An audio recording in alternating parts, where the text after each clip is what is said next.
Human bodies do not wear out at the same speed.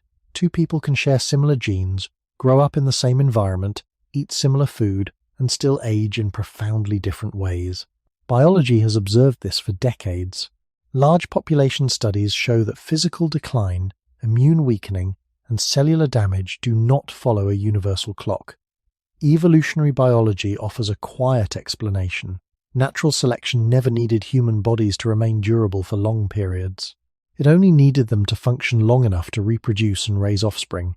After that point, maintenance became optional, uneven, and unreliable. Aging, in this sense, is not a programmed process, but a gradual loss of repair accuracy. Some bodies lose that accuracy earlier than others, not by design, but by chance layered upon biology. And this raises a deeper question we rarely ask at night. Was the human body ever meant to last equally for everyone? Natural selection does not design bodies for long-term durability. It never has. Its role is limited and specific, to favor traits that allow organisms to survive long enough to reproduce and ensure the survival of offspring. In humans, this boundary defines nearly everything about how the body is built and maintained. For most of human evolutionary history, living beyond early adulthood was not the norm. Survival into the 30s or 40s already fulfilled the biological requirement of passing genes to the next generation. Beyond that point, there was little evolutionary pressure to maintain structural integrity, cellular precision, or physiological balance. From the perspective of evolution, the later decades of life were largely irrelevant. This absence of pressure matters. When a trait does not affect reproduction, natural selection does not refine it. As a result, the human body was never optimized for equal or extended durability. It was optimized for early efficiency. Evolutionary biology describes this pattern through principles such as antagonistic pleiotropy. Some genes provide strong benefits early in life, such as rapid growth, fertility, or robust immune responses, while carrying costs that appear only later. These late-life costs were tolerated because they did not interfere with reproduction. Over time, this trade-off shaped a body that performs well early, but ages unpredictably. Importantly, evolution did not create a single blueprint for decline. It allowed wide variation, because uniform aging offered no advantage. Anthropological evidence supports this interpretation. Skeletal remains from prehistoric populations show considerable differences in physical wear among individuals who lived under similar environmental conditions. Some show early signs of joint degeneration or bone loss, while others remained structurally resilient much longer. These differences were present long before modern medicine, industrial labor, or processed diets. They suggest that uneven aging is not a modern anomaly, but a fundamental feature of human biology. From an evolutionary standpoint, this variability was acceptable. Individuals who aged faster were not selected against as long as they reproduced successfully. There was no mechanism to enforce equality in decline. Biology simply did not care about what happened afterward. This explains why aging in humans does not follow a synchronized timetable. There is no internal clock that dictates when bodies should weaken or fail. Instead, there is a range of outcomes, all compatible with evolutionary success. Modern humans now live far beyond the lifespan that shaped these biological systems. Advances in culture, technology, and medicine have extended survival, but they have not redesigned the body. The underlying structure remains the same. As a result, differences that were once invisible now unfold slowly over decades. Some bodies reach the limits of their repair capacity earlier, others do so later. None were engineered to last equally long. This evolutionary indifference to long-term durability forms the foundation of why humans wear out at different speeds. Before lifestyle, before personal choices, before environment, there is a deeper truth. The human body was never built with fairness in mind. It was built to function long enough, and then evolution moved on. If evolution did not design the human body for long-term durability, it also did not create a standardized pace of decline. This distinction is critical. In systems built by humans, uniform wear is intentional. Machines are designed to degrade in predictable ways because they are engineered for specific lifespans. Biological systems follow a different logic. 3. They evolve under pressure to function adequately, not precisely, and only for as long as necessary to meet reproductive goals. In humans, The mechanisms that preserve cellular and tissue integrity emerged in environments where extended longevity was rare. Precision beyond early adulthood offered little evolutionary benefit. As a result, biological maintenance systems operate with acceptable error rates rather than optimal accuracy. Research in evolutionary medicine shows that processes such as DNA repair, protein recycling, and immune surveillance are effective enough to prevent early mortality, but not refined enough to ensure consistency over many decades. These systems correct most damage, not all damage. Small errors are tolerated because they do not interfere with survival or reproduction. Over time, these minor imperfections accumulate. One body repairs damage slightly more efficiently, another does so slightly less. Early in life, the difference is negligible. Over many years, it becomes visible. This gradual divergence explains why aging does not unfold uniformly. Scientific studies of cellular senescence support this pattern. Cells do not enter senescence according to a fixed age or universal schedule. They respond to accumulated stress, replication limits, and environmental exposure. These thresholds vary widely between individuals and even between tissues within the same body. Some organs reach functional limits earlier, while others remain resilient. Importantly, evolution never filtered out this variability. There was no selective pressure to enforce synchronized decline after reproduction. As long as individuals lived long enough to pass on genes, differences in late-life cellular performance carried no evolutionary cost. Anthropological evidence reinforces this conclusion. Skeletal remains from hunter-gatherer and early agricultural populations reveal significant variation in physical wear among individuals of similar age and lifestyle. Some show early joint degeneration, dental loss, or bone thinning, while others remain structurally robust for much longer. These differences appear in populations untouched by modern medicine, industrial labor, or contemporary diets. They suggest that uneven aging is not a modern problem, but an ancient biological condition. Human bodies were allowed to age differently because uniform aging was never required. From this perspective, uneven wear is not a malfunction. It is the natural outcome of a system built with flexible tolerances. Modern longevity has simply extended the timeline far beyond what originally shaped human biology. What once remained hidden now unfolds slowly across decades. Differences in repair efficiency that were once irrelevant now determine how bodies change in later life. When people ask why some humans wear out faster than others, the answer begins here. Biology was never instructed to keep time evenly. It was instructed to function long enough and no longer. Everything beyond that point was left to chance, layered upon biology. Even when the human body functions well in early life, its systems are not calibrated for permanence. This becomes clearer when we look at how biological maintenance is prioritized across time. Energy is limited.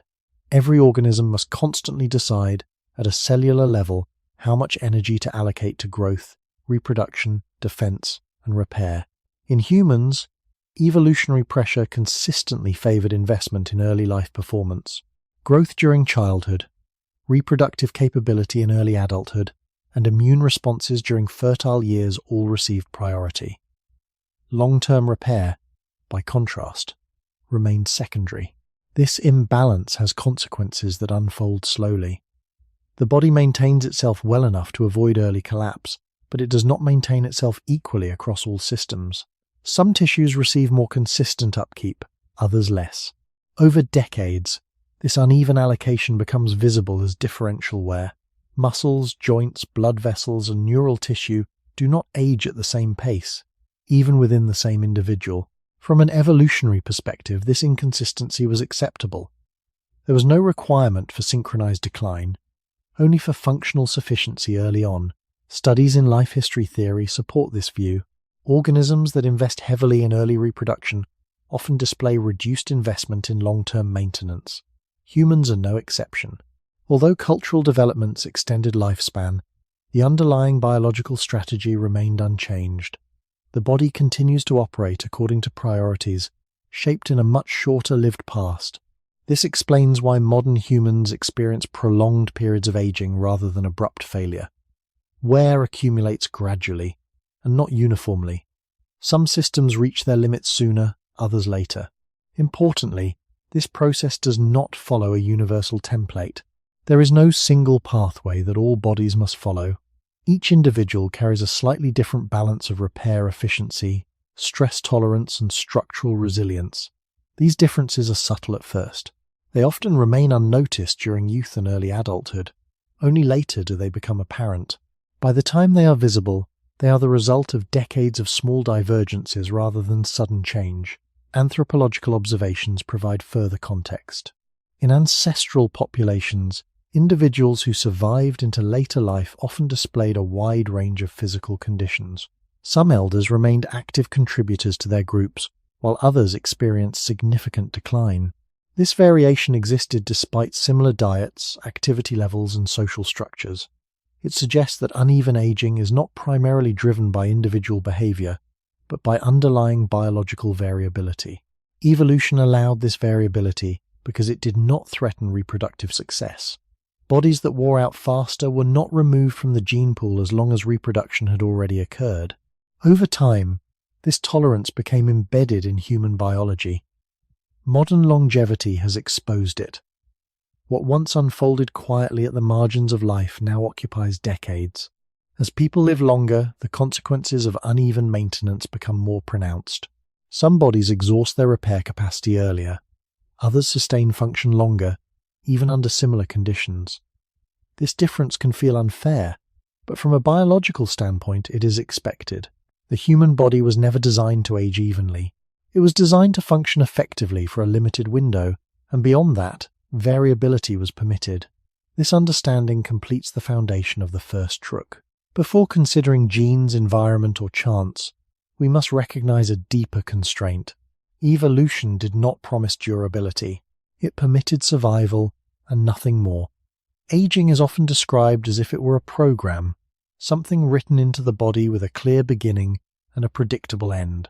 This idea feels intuitive, but biology does not support it. There is no single genetic switch that turns aging on, no internal timer that counts down uniformly in every human. Instead, aging emerges slowly, from many small processes drifting out of balance. Modern biology increasingly understands aging not as an instruction but as a consequence. It is what happens when systems built for short-term reliability are asked to function far beyond their original context. In humans, this distinction matters. If aging were a program, it would unfold in a consistent way. Yet observation shows the opposite. People of the same age can differ dramatically in physical strength, cognitive clarity, immune resilience, and recovery capacity. This variation points to drift rather than design. At the cellular level, life depends on constant maintenance. Proteins must be folded correctly, damaged components removed, DNA errors corrected, and energy balanced. These processes work remarkably well early in life. They are coordinated, responsive, and resilient. But they are not perfect. They do not aim for perfection. Evolution only required them to be good enough to support growth and reproduction. Over time, small inefficiencies accumulate. Errors are not catastrophic at first. They are subtle. A protein is recycled slightly later than ideal. A DNA lesion is repaired less accurately. A damaged cell persists longer than it should. Each event is minor on its own. Together, across billions of cells and many decades, they create divergence. This is why aging does not arrive all at once. It unfolds unevenly as different systems drift at different rates. Research into the biology of aging supports this view. Studies of cellular damage show that stress responses, repair pathways, and metabolic regulation vary widely between individuals. Even genetically similar people show differences in how their cells respond to the same challenges. These differences are not instructions to age faster or slower. They are variations in how well balance is maintained over time. Importantly, these variations are present from early life, long before aging becomes visible. They remain hidden while the body's reserves are high. Only later do they shape outward aging. From an evolutionary perspective, this drift was acceptable. There was no need to eliminate it. As long as early life function remained intact, late life instability carried no cost. Anthropology again provides perspective. In traditional societies, aging was not a uniform experience. Some elders retained mobility and clarity well into later years, while others declined earlier, even within the same group. This pattern appears across cultures and environments. It suggests that aging has always been variable, long before modern influences. The idea of aging as a programmed decline is therefore misleading. It implies intention where there is none. Aging is better understood as the gradual loss of coordination among systems that were never meant to remain perfectly synchronized for decades. Modern longevity has stretched this process, making drift more visible. What once occurred quietly near the end of life now unfolds slowly across many years. This shift changes how aging feels, but not how it works. Bodies do not follow a script. They respond, adapt, and gradually lose precision. This understanding reframes the question of where. Some humans do not wear out faster because their bodies are programmed to fail sooner. They wear out differently because drift accumulates at different speeds. Aging, in this sense, is not something the body does on purpose. It is something that happens when maintenance is no longer exact, and biology is allowed to wander. If aging emerges from biological drift rather than a fixed program, then the next question is how that drift begins and why it accelerates differently in each body. Biology offers a quiet answer. Living systems depend on feedback loops. These loops sense damage, trigger repair, and restore balance. Early in life, feedback is strong and responsive. Cells detect stress quickly, activate protective pathways, and return to equilibrium. With time, however, feedback weakens. Signals become noisier. Responses arrive later. Repairs are less precise. This gradual loss of coordination does not happen everywhere at once. It unfolds unevenly, guided by local conditions and inherited capacity. Scientific research in systems biology shows that complex networks are most vulnerable not to single failures, but to the accumulation of small delays and inaccuracies. In the human body, these delays appear first in processes that require constant fine-tuning. Protein quality control, mitochondrial energy regulation, and immune signaling all rely on precise timing. When timing slips, even slightly, balance is harder to restore. One cell compensates effectively, another compensates less well. Over years, these differences compound. Importantly, this drift is not driven by a single cause. It is shaped by many interacting factors. Metabolism, inflammation, oxidative stress, and cellular turnover all contribute. Each factor fluctuates over time, and each fluctuation nudges the system away from its original state. Because these influences vary between individuals, the resulting drift follows unique paths. This explains why aging rarely looks the same in two people. Some experience early metabolic decline, others show earlier immune instability, others notice structural wear in joints or connective tissue. None of these patterns reflect a predetermined plan. They reflect where balance was easiest to lose. Longitudinal studies of aging populations support this interpretation. Measurements of biological markers show increasing variability with age, not convergence. As people grow older, differences in inflammatory markers, metabolic efficiency, and tissue repair widen rather than narrow. This widening gap is a signature of drift. If aging were a program, variability would decrease as bodies followed the same script. Instead, it increases as systems slowly decouple. Anthropology again aligns with this view. In non-industrial societies, elders often displayed diverse aging profiles despite shared lifestyles. Some remained cognitively sharp but physically frail. Others retained strength but lost endurance. These patterns appeared without modern medicine or chronic disease management. They suggest that drift is a fundamental property of human biology, not a consequence of modern life. Evolution tolerated this drift because it occurred beyond the window of selection. Once reproduction was complete, maintaining tight coordination offered no advantage. Over generations, bodies retained the capacity to function well early, while late-life precision remained optional. Modern longevity has stretched this optional phase. Drift that once unfolded briefly now unfolds slowly. The result is not uniform decline, but increasing divergence. From this perspective, aging is less like a countdown and more like a gradual loosening. Systems remain functional, but less synchronized. Repair still occurs, but with greater variability. Stability is replaced by fluctuation. Some bodies adapt well to this looseness. Others lose coherence sooner. This difference is not a failure of discipline or care. It is the natural expression of biological drift acting over extended time. Understanding aging this way changes how we interpret wear. Humans do not wear out because a clock runs down. They wear out because balance becomes harder to maintain, and the body was never required to keep that balance perfectly forever. As biological drift continues, its effects become easier to observe, not because the body suddenly changes, but because its margins narrow. Early in life, human physiology operates with surplus capacity. Organs, tissues, and regulatory systems function with wide safety buffers. Small errors are absorbed without consequence. A delayed repair, a misfolded protein, or a brief inflammatory response rarely leaves a trace. Over time, however, these buffers slowly erode. The body still functions, but with less room for correction. This is when drift becomes visible. Aging does not accelerate because new damage appears. It accelerates because the ability to compensate weakens. Research in gerontology supports this view.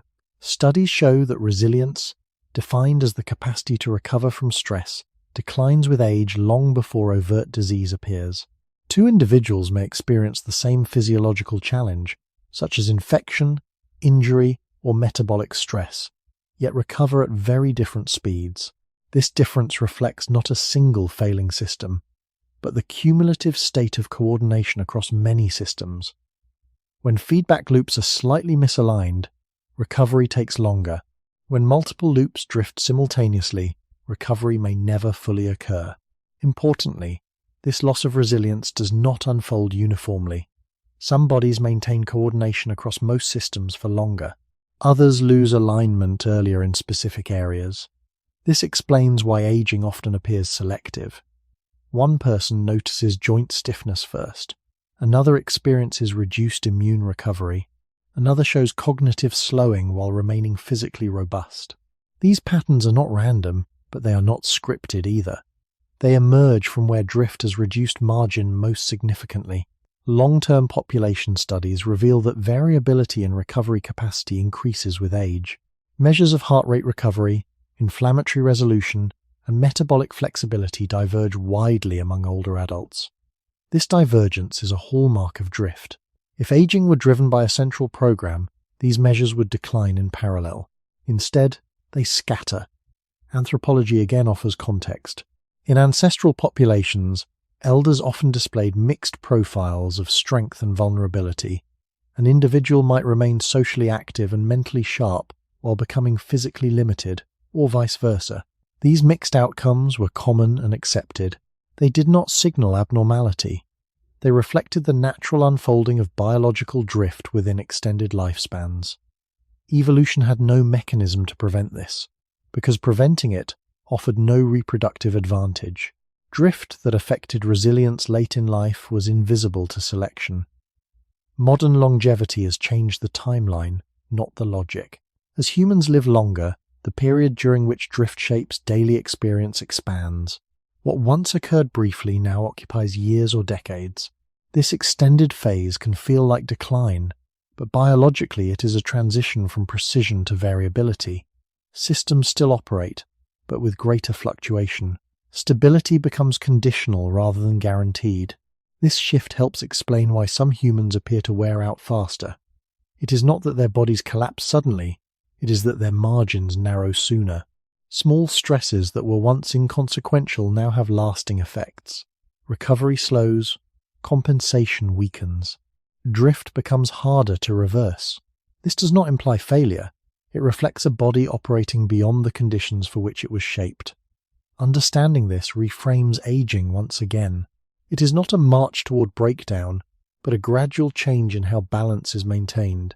Some bodies adapt to this change with relative ease, others struggle earlier. The difference lies not in intention, but in accumulated drift. Aging, viewed this way, is not something that happens to the body at a certain age. It is something that emerges when coordination can no longer be perfectly sustained, and variability becomes the dominant state. Even before biological drift becomes visible, Human bodies do not begin from the same starting point. This difference is subtle, but fundamental. From birth, individuals inherit variations in genes that influence how well cells detect damage, activate repair, and maintain internal balance. These variations do not determine destiny, but they shape capacity. Modern genetics shows that there is no single aging gene. Instead, there are thousands of small genetic differences that affect maintenance systems indirectly. Some influence DNA repair efficiency, others affect antioxidant defenses, immune signaling, or metabolic regulation. Each variation alters repair capacity slightly. On its own, the effect is small. Over decades, it matters. Importantly, these differences are normal. They are part of what makes humans a genetically diverse species. Evolution did not eliminate them because none interfered with early survival or reproduction. As long as bodies functioned adequately during the reproductive window, variation was allowed to persist. Research in population genetics supports this. Studies comparing individuals show wide differences in genes related to cellular maintenance, even among people with similar ancestry. These differences do not create immediate problems. During youth, biological reserves compensate. Repair systems operate with excess capacity. Small inefficiencies are masked. Only later, when reserves decline, do inherited differences begin to shape aging trajectories. This is why aging often feels delayed and then uneven. Two people may appear similar for decades, then diverge. One experiences faster tissue wear, another maintains function longer. The divergence did not suddenly appear. It was present from the beginning, quietly influencing how damage was handled. Studies of DNA repair provide a clear example. Humans vary in how accurately and efficiently they repair genetic damage caused by normal metabolism. No repair system is perfect. Errors are inevitable, but the frequency of those errors differs. Some cells correct damage quickly and precisely. Others leave small mistakes behind. These mistakes accumulate slowly. Over time, they affect cellular function and stability. The same pattern appears in protein quality control. Cells constantly recycle damaged proteins. Genetic differences influence how effectively this system works. Slight reductions in efficiency increase the burden of faulty proteins. Again, the effect is gradual. It does not cause early failure. It shapes long-term wear. Importantly, none of these differences were selected against. From an evolutionary standpoint, they were neutral. Anthropology offers further context. In traditional populations, individuals often displayed different aging patterns despite shared environments. These differences cannot be fully explained by diet or activity alone. They point to underlying biological variability. Even when lifestyles are similar, bodies age differently. This variability existed long before modern medicine or industrial stress. It suggests that inherited repair capacity has always influenced how humans wear out. Modern longevity has extended the time over which these differences act. What once remained subtle now becomes decisive. As people live longer, small genetic differences have more time to express themselves. Aging becomes less synchronized. Variation increases. This does not mean that genes rigidly control aging. Environment and chance still matter, but genetic capacity sets the range within which drift operates. Some bodies begin with wider margins, others with narrower ones. This starting point influences how quickly drift erodes balance. Understanding this helps reframe the question of wear. Some humans do not wear out faster because they live poorly or fail to care for themselves. They may simply begin with different repair capacities. These differences are not moral, they are biological. They reflect the natural diversity of a species that was never required to age uniformly. This insight marks an important transition in the video. Having established that aging is drift rather than program, we now see that drift itself begins from unequal foundations. The body's ability to maintain itself was never standardized. It varied from the start, quietly shaping how each human wears out over time. Genetic differences in repair capacity do not announce themselves early in life. They remain quiet, almost invisible, while the body is young and resilient. During childhood and early adulthood, human physiology operates with wide margins. Cells divide efficiently, tissues regenerate quickly, and regulatory systems respond with speed and flexibility. In this phase, Even bodies with slightly weaker repair mechanisms can appear strong and stable. Biology compensates. Redundancy masks variation.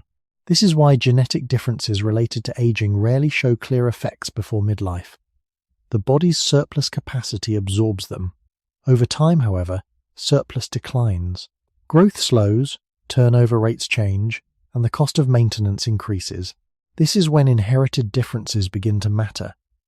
A repair system that was merely good enough in youth now operates closer to its limits. Small inefficiencies that were once negligible start to persist. Damage is still repaired, but less completely. Errors linger longer. Over decades, these small delays accumulate. Scientific research in molecular biology supports this pattern. Studies of DNA damage response show that individuals vary in how quickly repair pathways activate and how accurately they restore genetic integrity. These differences are not dramatic. They do not cause immediate dysfunction, but they influence how much residual damage remains after each repair cycle. The same applies to mitochondrial maintenance. Cells differ in how effectively they manage energy production, and clear damaged mitochondria. Reduced efficiency increases oxidative stress slightly. Over years, this stress contributes to gradual wear.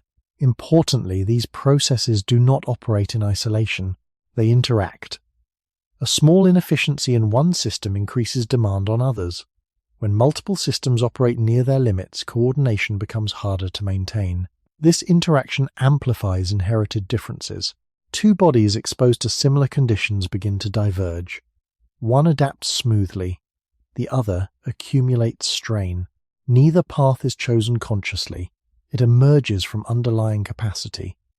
Population studies of aging reflect this divergence.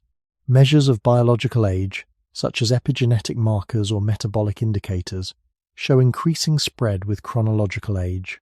Younger populations cluster tightly, older populations scatter widely. This widening distribution reflects the long-term expression of genetic variability. If genes dictated aging directly, patterns would be fixed early. Instead, they unfold gradually, shaped by time. Anthropology again offers perspective. In small-scale societies, elders often showed distinct aging trajectories despite shared environments. Some remained physically active into later years. Others experienced earlier decline. These patterns were stable across generations, suggesting that inherited capacity played a role long before modern influences. They also remind us that variation was normal and expected. There was no evolutionary incentive to eliminate it. As long as early life function was sufficient, late life divergence carried no cost. Modern longevity has changed the scale. The same differences now operate over longer spans. What once produced subtle variation now produces visible divergence. This can feel unsettling, especially in societies that expect aging to follow a predictable course. But biologically, it is consistent. The human body was never standardized for durability. It was built with range, not uniformity. Understanding this helps shift how we interpret wear. Some humans wear out faster not because something went wrong, but because they began with different margins. Their bodies perform the same essential tasks, but with less room for error. Over time, drift acts more strongly. This does not negate the role of environment or chance. It places them within a framework of capacity. Genes do not decide outcomes, but they shape how long balance can be maintained. Aging, in this sense, is not an equal test. It is a long process in which small inherited differences gradually become visible. Recognizing this prepares us to move deeper into the question. If genetic capacity sets the range, then life itself determines how that range is used. The next step is to understand how early experiences begin to shape wear long before aging is noticed. Genetic capacity sets the range within which the body can maintain itself, but it does not operate in isolation. Genes define possibilities, not outcomes. This distinction is essential. Two individuals may inherit similar repair systems, yet age very differently. Others may begin with unequal capacities, yet converge for long periods before diverging again. Biology allows this, because genes do not act as rigid instructions. They shape tendencies, thresholds, and resilience, while leaving space for interaction with time and circumstance. In the context of aging, Genetic differences influence how easily balance is maintained, but they do not dictate a fixed trajectory. This is why aging cannot be reduced to inheritance alone. Scientific evidence supports this view.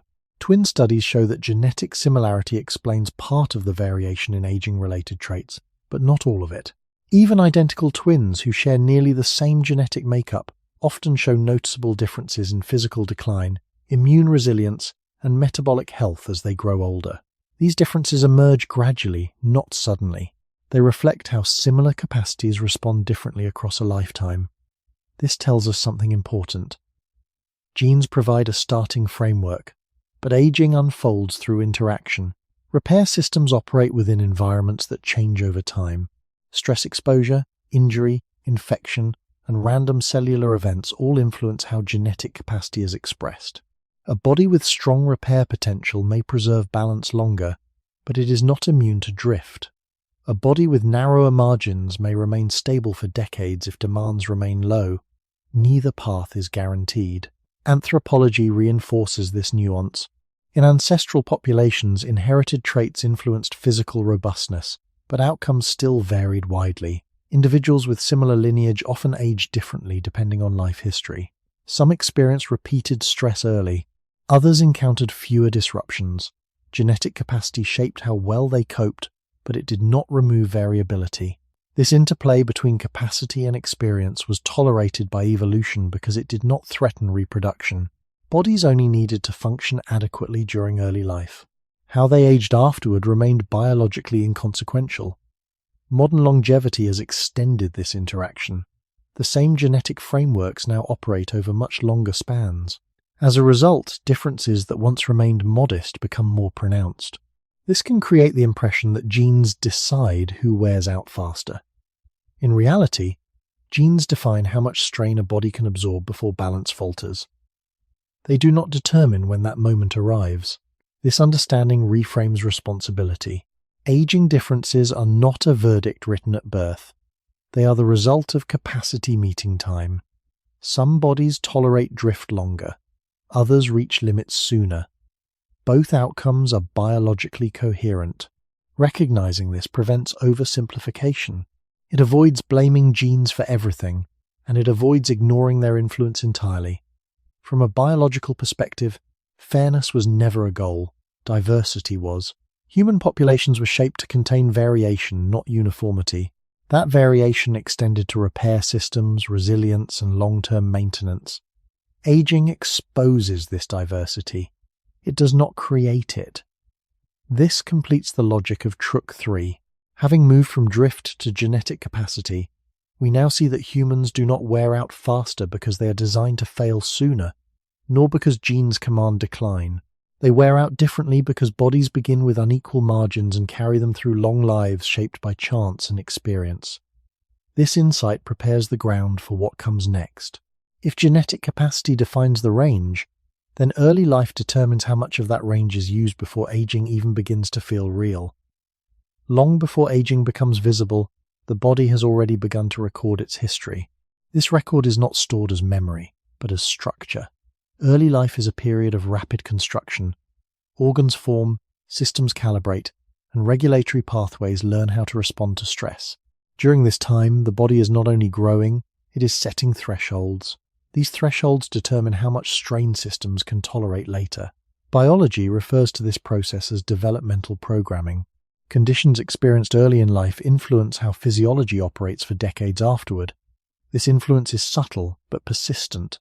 It does not decide outcomes directly. It shapes vulnerability. Research in human biology and epidemiology shows that nutrition, illness, and stress during early development leave long-lasting marks on metabolism, immune function, and tissue resilience. These marks are not always obvious in youth. The body compensates, growth proceeds, strength appears normal, but underlying calibration has shifted. For example, studies of early nutrition demonstrate that limited resources during fetal development can alter how the body manages energy later. Metabolic systems become efficient but less flexible. This efficiency is beneficial when resources remain scarce. In abundance, it can contribute to strain. The same principle applies to immune development. Early exposure to infection trains immune responses. Too little challenge leaves systems underprepared. Too much leaves them chronically activated. Both extremes shape long-term wear. Importantly, these effects do not require trauma. Even modest differences in early conditions can influence how repair systems are tuned. Anthropology provides context. In ancestral environments, early life conditions varied widely. Food availability fluctuated. Disease exposure differed between groups and seasons. These variations shaped bodies that entered adulthood with different internal settings. Some developed with greater reserves, others adapted to scarcity. Both strategies allowed survival and reproduction. Neither was eliminated by evolution. As a result, human populations carried forward a wide range of developmental outcomes. Modern longevity has extended the consequences.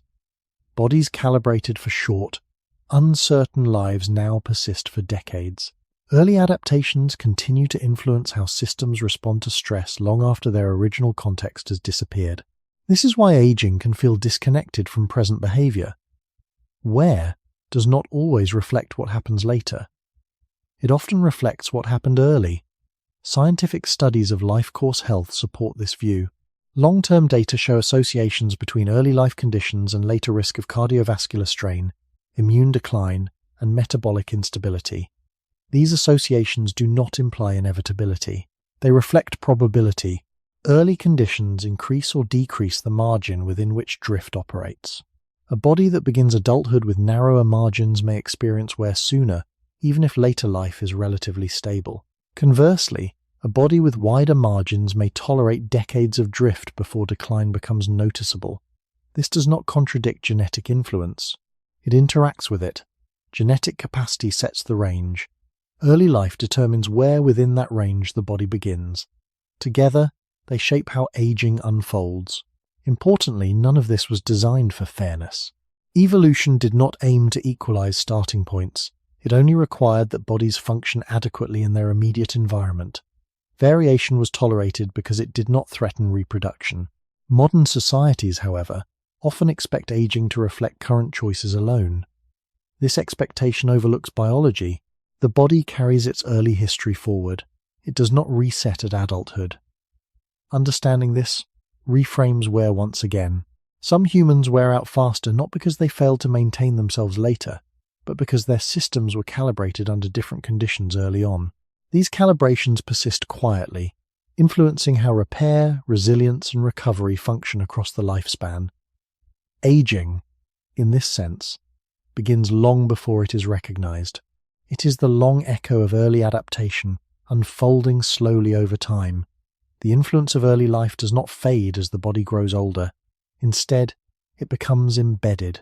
Biology does not erase its early calibrations, it builds upon them.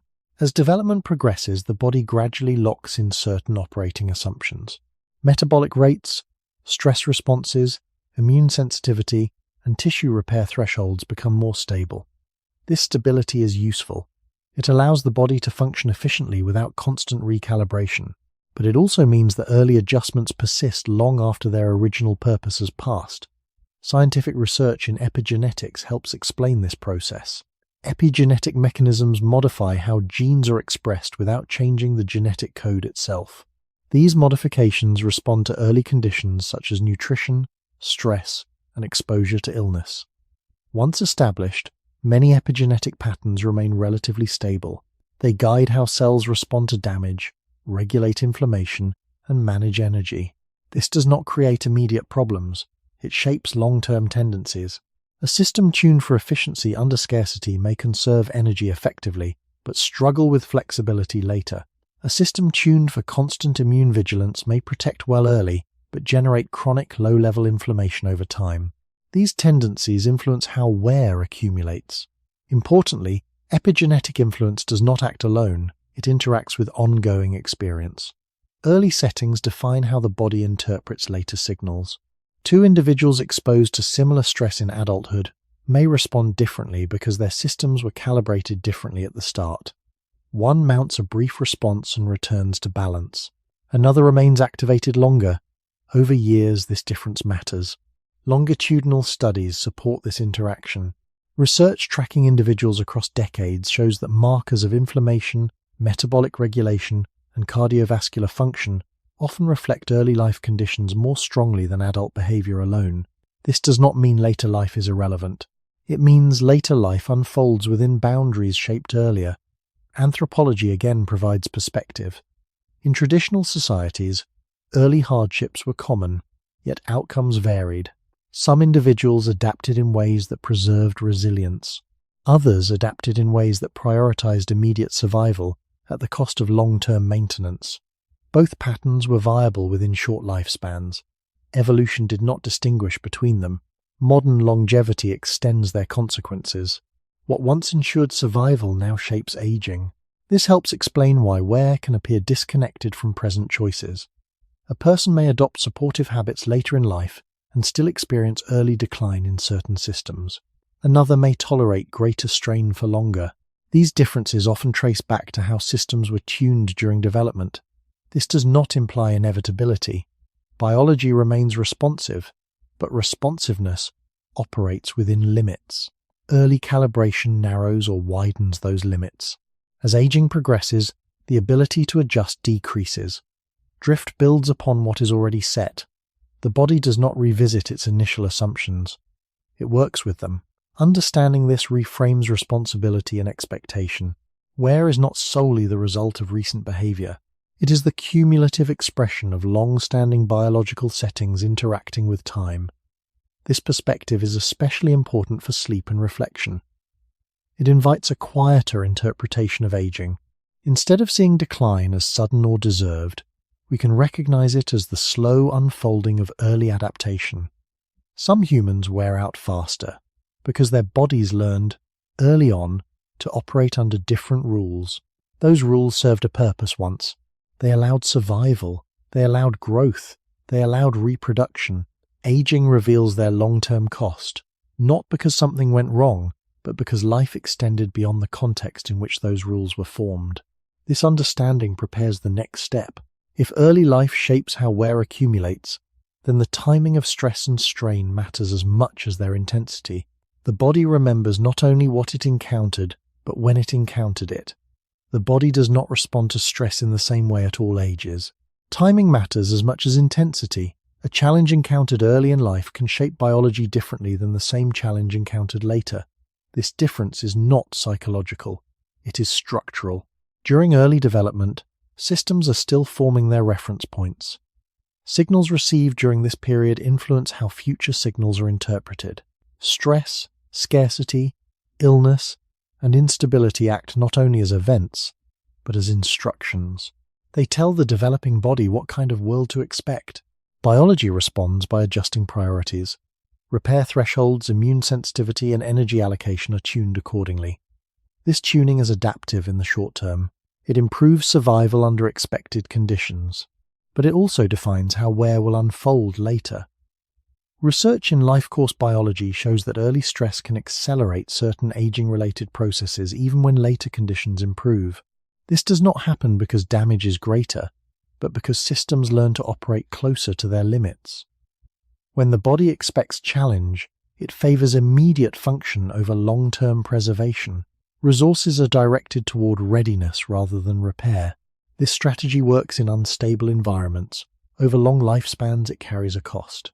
Wear accumulates faster because margins are narrower. Importantly, this effect depends on timing. Similar stress encountered in adulthood does not recalibrate the system in the same way. By then, thresholds are already set. The body responds, but it does not rewrite its assumptions. Anthropology illustrates this principle. In ancestral populations, early life hardship was common, but not uniform. Children exposed to repeated stress often matured quickly and functioned effectively in demanding environments. They survived and reproduced. Evolution favored this responsiveness. There was no pressure to optimize for longevity beyond reproduction. As a result, bodies learned to prioritize short-term performance. Modern longevity has extended the consequences. Early adaptations that once supported survival now shape aging trajectories decades later. Scientific studies support this connection. Long-term data link early adversity to earlier onset of physiological decline even when adult conditions are stable. These links persist after accounting for adult behavior. They suggest that the body remembers timing. It does not treat all stress equally. It weights early signals more heavily because they arrive when systems are still being defined. This helps explain why wear can appear disproportionate.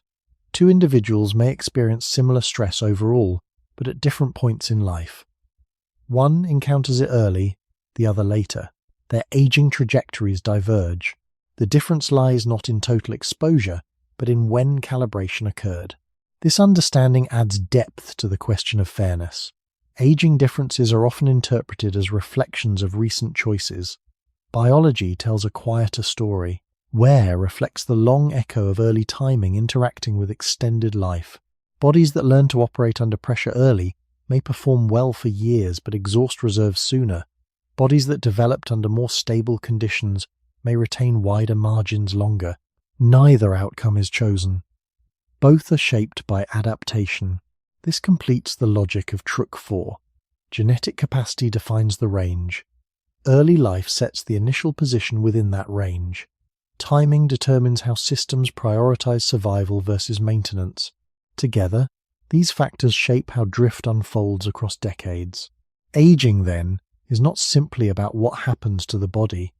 It is about when the body learned how to respond. Understanding this prepares the transition to the next stage of the video. If early life sets the trajectory, then the environment and culture that extend life also reshape how wear becomes visible. The next Truk will explore how modern conditions stretch bodies beyond the contexts that once shaped them, revealing differences that were always there, but never meant to last this long. For most of human history, life ended before long-term wear became a central experience. Bodies aged, but briefly.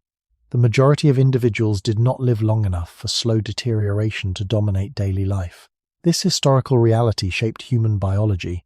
Evolution optimized the body for survival within a narrow window, not for extended maintenance across many decades. Modern humans now live far beyond that window. This extension did not come from biological redesign. It came from culture, tools, social structures, hygiene, agriculture, and medicine gradually reduced early mortality. They allowed bodies to persist longer without changing how they were built. This mismatch matters. The human body operates today in conditions it was never selected to handle for such long durations. As a result, wear that once remained marginal now becomes central. Aging is no longer a brief closing phase. It becomes a prolonged state. Anthropology provides context.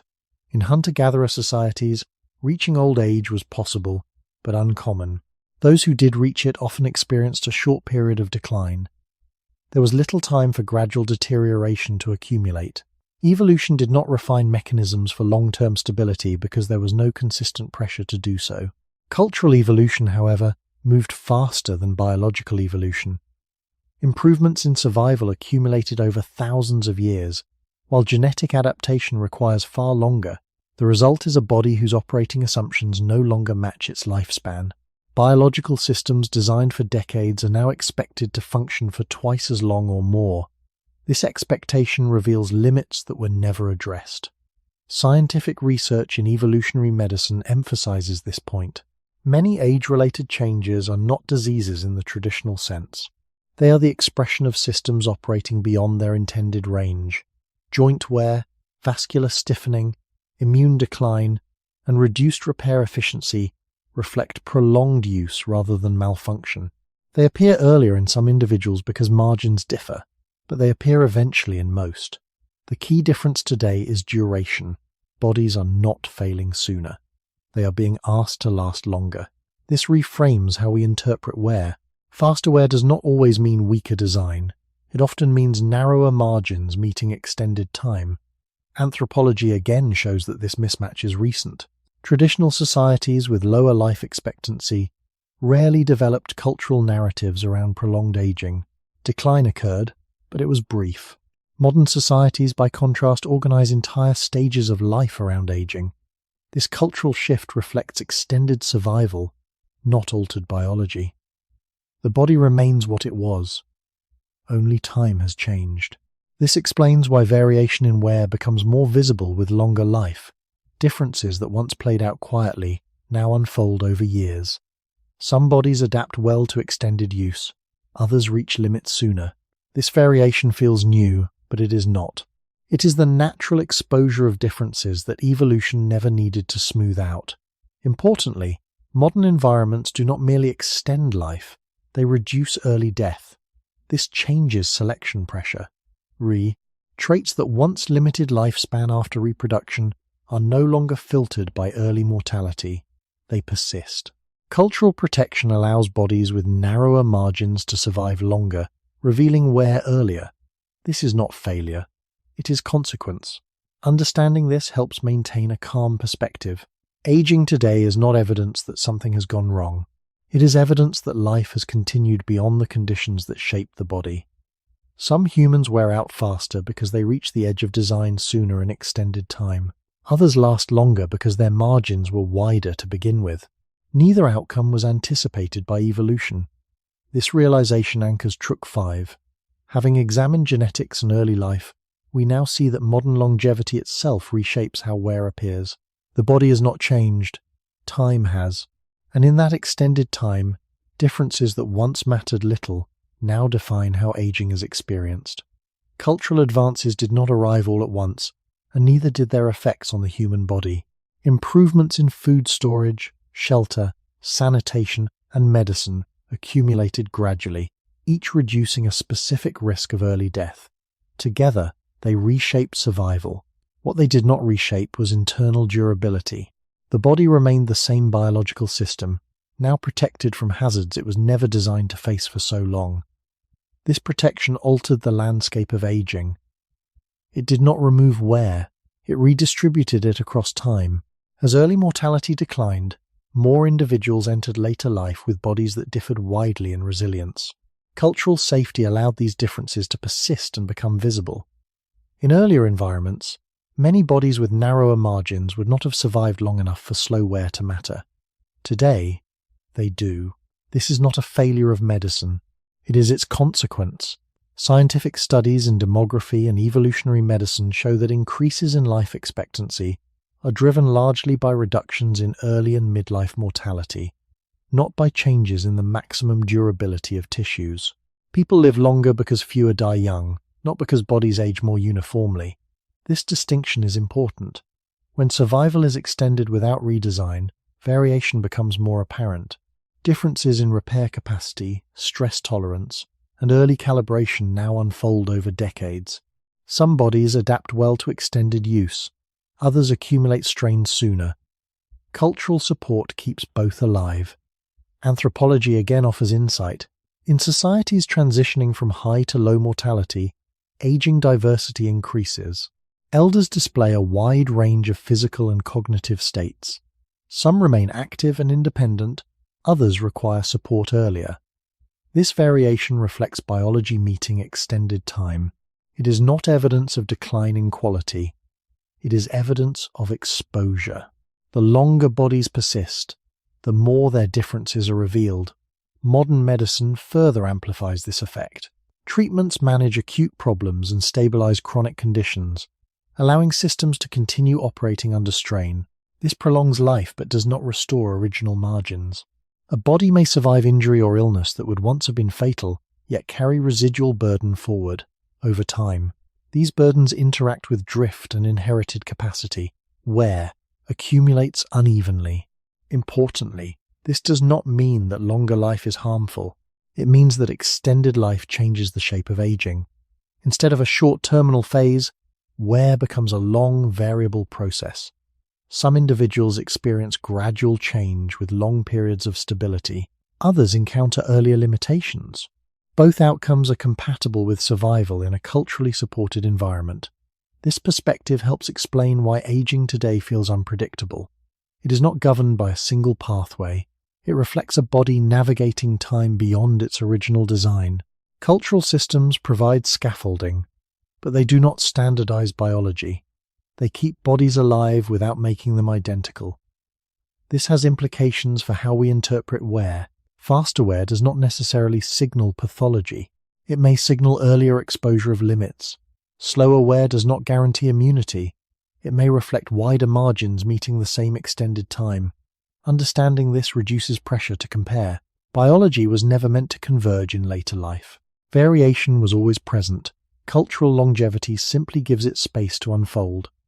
This prepares the final step of Truk 5. If culture extends life without equalizing durability, then the question becomes how bodies respond to prolonged use itself. The next part will explore how continuous operation over extended time reveals cumulative wear, independent of disease or failure, as a natural outcome of long survival. When life is extended, the body is not only preserved, it is continuously used. This distinction matters. Survival over long periods does not mean rest, it means sustained operation. Every day of living requires movement, circulation, metabolism, and cellular turnover. Over decades, this continuous activity leaves traces. Wear accumulates not because something breaks suddenly, but because systems are asked to perform repeatedly without full renewal. Biology was not designed for indefinite operation. It was designed for sufficiency. Prolonged use exposes this limit. Scientific research in physiology shows that many tissues regenerate imperfectly. Bone remodels, but not identically. Muscle repairs, but with subtle loss of elasticity. Blood vessels adapt to pressure, but gradually stiffen. None of these changes are failures.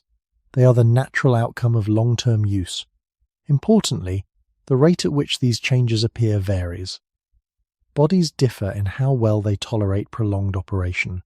Some maintain functional integrity longer, others accumulate strain earlier. This difference reflects earlier factors already discussed: genetic capacity, early life calibration, and drift. Extended time amplifies them. Anthropology again provides context. In environments where individuals rarely lived long, cumulative wear remained limited. Daily activity did not continue long enough for gradual degradation to dominate. Modern longevity changes this equation. Bodies now perform the same basic tasks for much longer periods. Even without disease, wear becomes noticeable. Joints that functioned adequately for decades may lose range. Cardiovascular systems that adapted well early may struggle to maintain flexibility later. This process is gradual and uneven. It does not follow a schedule. It reflects duration meeting variability. Medical science recognizes this pattern. Many age-related changes are described as degenerative, but this term can be misleading. Degeneration implies decline from a stable ideal. In reality, the body was never meant to maintain an ideal indefinitely. It adapts continuously. Over time, adaptation itself produces change. Repair processes favor stability over perfection. They restore function, not original form. With each cycle, small deviations persist. Over many cycles, they accumulate. This accumulation explains why wear can progress even in the absence of illness. It also explains why slowing wear does not mean stopping activity. Movement and use are essential for health, but they also contribute to long-term strain. Biology balances these demands imperfectly. Some bodies manage the balance longer, others reach limits sooner. Neither outcome reflects error. It reflects extended use. Modern environments further shape this dynamic. While cultural systems reduce early risk, they also encourage sustained activity across long spans. Work, movement, and social engagement persist into later life. This continuation supports mental and social well-being, but it also increases cumulative load. Bodies respond as they can. Some adapt with minimal cost, others accumulate wear more quickly. This does not negate the value of longevity. It clarifies its consequences. Living longer reveals what long-term operation does to a system not built for uniform endurance. Understanding this reframes expectations. Wear is not a sign that the body has failed. It is evidence that it has functioned for a long time. Some humans wear out faster because their bodies reach operational limits earlier under extended use. Others maintain capacity longer because their margins were wider. Both outcomes are consistent with biology meeting time. This completes Truk 5. Having explored how modern longevity exposes limits, we are ready to shift focus. The next Truk will examine how different systems within the same body age at different speeds. creating the experience of uneven decline even within one individual, even within a single human body. Aging does not proceed evenly. This is one of the most overlooked aspects of wear. We often speak of aging as if it affects the whole person at once, but biology tells a different story. The body is not a single system. It is a collection of interacting systems, each with its own structure, repair demands, and vulnerability. These systems do not age together. They drift apart. Some remain resilient longer, others reach limits earlier. This internal asynchrony is a central reason why wear feels uneven, even when lifestyle and environment remain stable. Scientific research in physiology shows that tissues differ greatly in how they regenerate and repair. Skin renews rapidly, blood cells turn over continuously, muscle repairs more slowly, cartilage and neural tissue regenerate poorly, if at all. These differences are not flaws, they reflect functional trade-offs. Tissues that require stability sacrifice flexibility. Tissues that require adaptability sacrifice durability. Over time, these trade-offs become visible. A person may remain cognitively sharp while experiencing joint pain. Another may maintain physical strength while noticing slower recovery or reduced immune resilience. These patterns are common because systems age on separate timelines. Evolution did not synchronize them because synchronization offered no advantage. As long as the body functioned adequately during early life, uneven later performance was irrelevant. Modern longevity exposes this mismatch. Anthropology supports this view. In traditional populations, elders often displayed mixed profiles of strength and limitation. An individual might walk long distances but struggle with vision. Another might retain social and cognitive function while losing physical endurance. These combinations were accepted as normal. They were not interpreted as disease but as variation. Biology allowed this because different systems carried different priorities. Cultural survival depended on the group, not on uniform bodily performance. Scientific studies of aging systems reinforce this understanding. Cardiovascular aging follows different trajectories than musculoskeletal aging. Immune aging follows yet another path. Each system responds to stress, repair demand, and use in its own way. Importantly, decline in one system does not require decline in others. The body adapts by redistributing load. When joints weaken, movement patterns change. When muscle mass decreases, energy use shifts. These adaptations preserve function but alter balance. Over time, compensation itself becomes a source of strain. One system supports another until its own limits are reached. This cascade does not occur simultaneously across individuals. It follows unique internal sequences. This is why wear often appears selective. People notice aging first, where margins were narrowest. The area that fails first draws attention, even if other systems remain strong. This selectivity can feel confusing. It may seem as though aging is inconsistent or unfair. Biologically, it is expected. Systems were never meant to decline together. They were meant to function together and decline separately when necessary. Modern medicine often reinforces this perception. By supporting failing systems individually, it allows others to continue operating. A person may receive joint replacement and regain mobility, while immune resilience continues to decline. Another may manage cardiovascular strain while experiencing cognitive slowing. These outcomes are not contradictions. They reflect the modular nature of the body. Longevity stretches this modularity across time. Differences between systems become more pronounced. This internal divergence explains why aging rarely feels like a single event. It feels like a series of changes unfolding unevenly. Some are noticeable, others remain quiet. Together, they create the experience of wear. Some humans appear to wear out faster because a critical system reaches its limit earlier. Others appear to age slowly because their most visible systems remain resilient longer. In both cases, the body is aging everywhere, but not at the same pace. Understanding this reframes wear yet again. Aging is not a uniform decline of the whole. It is the gradual separation of systems that were never designed to age together. This insight prepares the next step. If different systems age at different speeds, then perception of aging depends on which systems we rely on most. The next part will explore how visibility, function, and expectations shape our sense of who is wearing out faster, and why that perception often misleads. Not all forms of aging are equally visible, and this shapes how wear is perceived. Some systems decline quietly, while others announce their limits early. Vision changes are noticed immediately. Joint stiffness alters movement. Hearing loss affects conversation. These shifts draw attention because they interfere with daily function and social interaction. Other forms of aging unfold silently. Immune efficiency may decline without obvious symptoms. Metabolic flexibility may narrow long before illness appears. Neural processing speed may slow subtly, masked by experience and habit. Because these changes are less visible, they are often overlooked. This uneven visibility creates the impression that some people wear out faster than others, even when underlying aging is broadly similar. Biology does not privilege visibility. It does not coordinate decline with perception. Systems age according to their own demands and repair limits, not according to how noticeable their changes will be. Scientific research supports this distinction. Studies show that subjective age, how old a person feels or appears, often correlates more strongly with functional markers than with underlying biological aging. A person with joint pain may feel old despite strong cardiovascular and immune health. Another with reduced immune resilience may feel young because daily function remains intact. These differences highlight a gap between biological wear and experienced wear. Anthropology provides perspective. In traditional societies, aging was often defined by role rather than by appearance.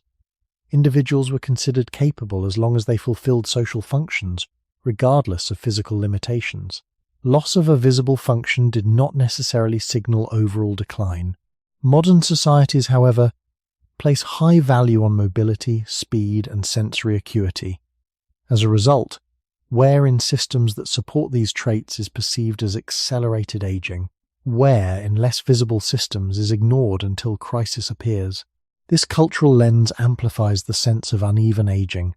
It does not create biological difference, but it shapes interpretation. Medical science reflects this focus. Clinical attention often centers on symptoms that disrupt daily life. Subclinical changes accumulate unnoticed. By the time they surface, they may appear sudden, even though they developed slowly. This contributes to the belief that some bodies fail abruptly while others remain intact. In reality, drift has been unfolding in both. The difference lies in when it becomes visible.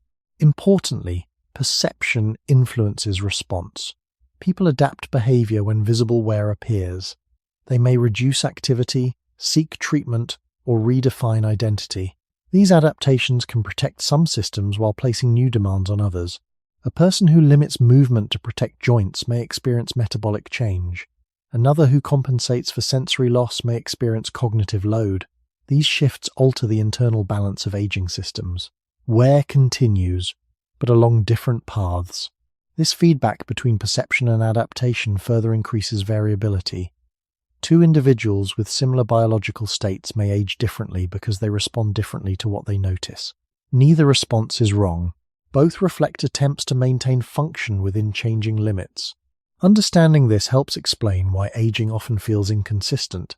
It is not only that systems age at different speeds, it is that we notice and respond to some changes more than others. The body does not age for an audience. It ages according to internal constraints. Our awareness selects which constraints matter most. This selection shapes experience. It also shapes narrative.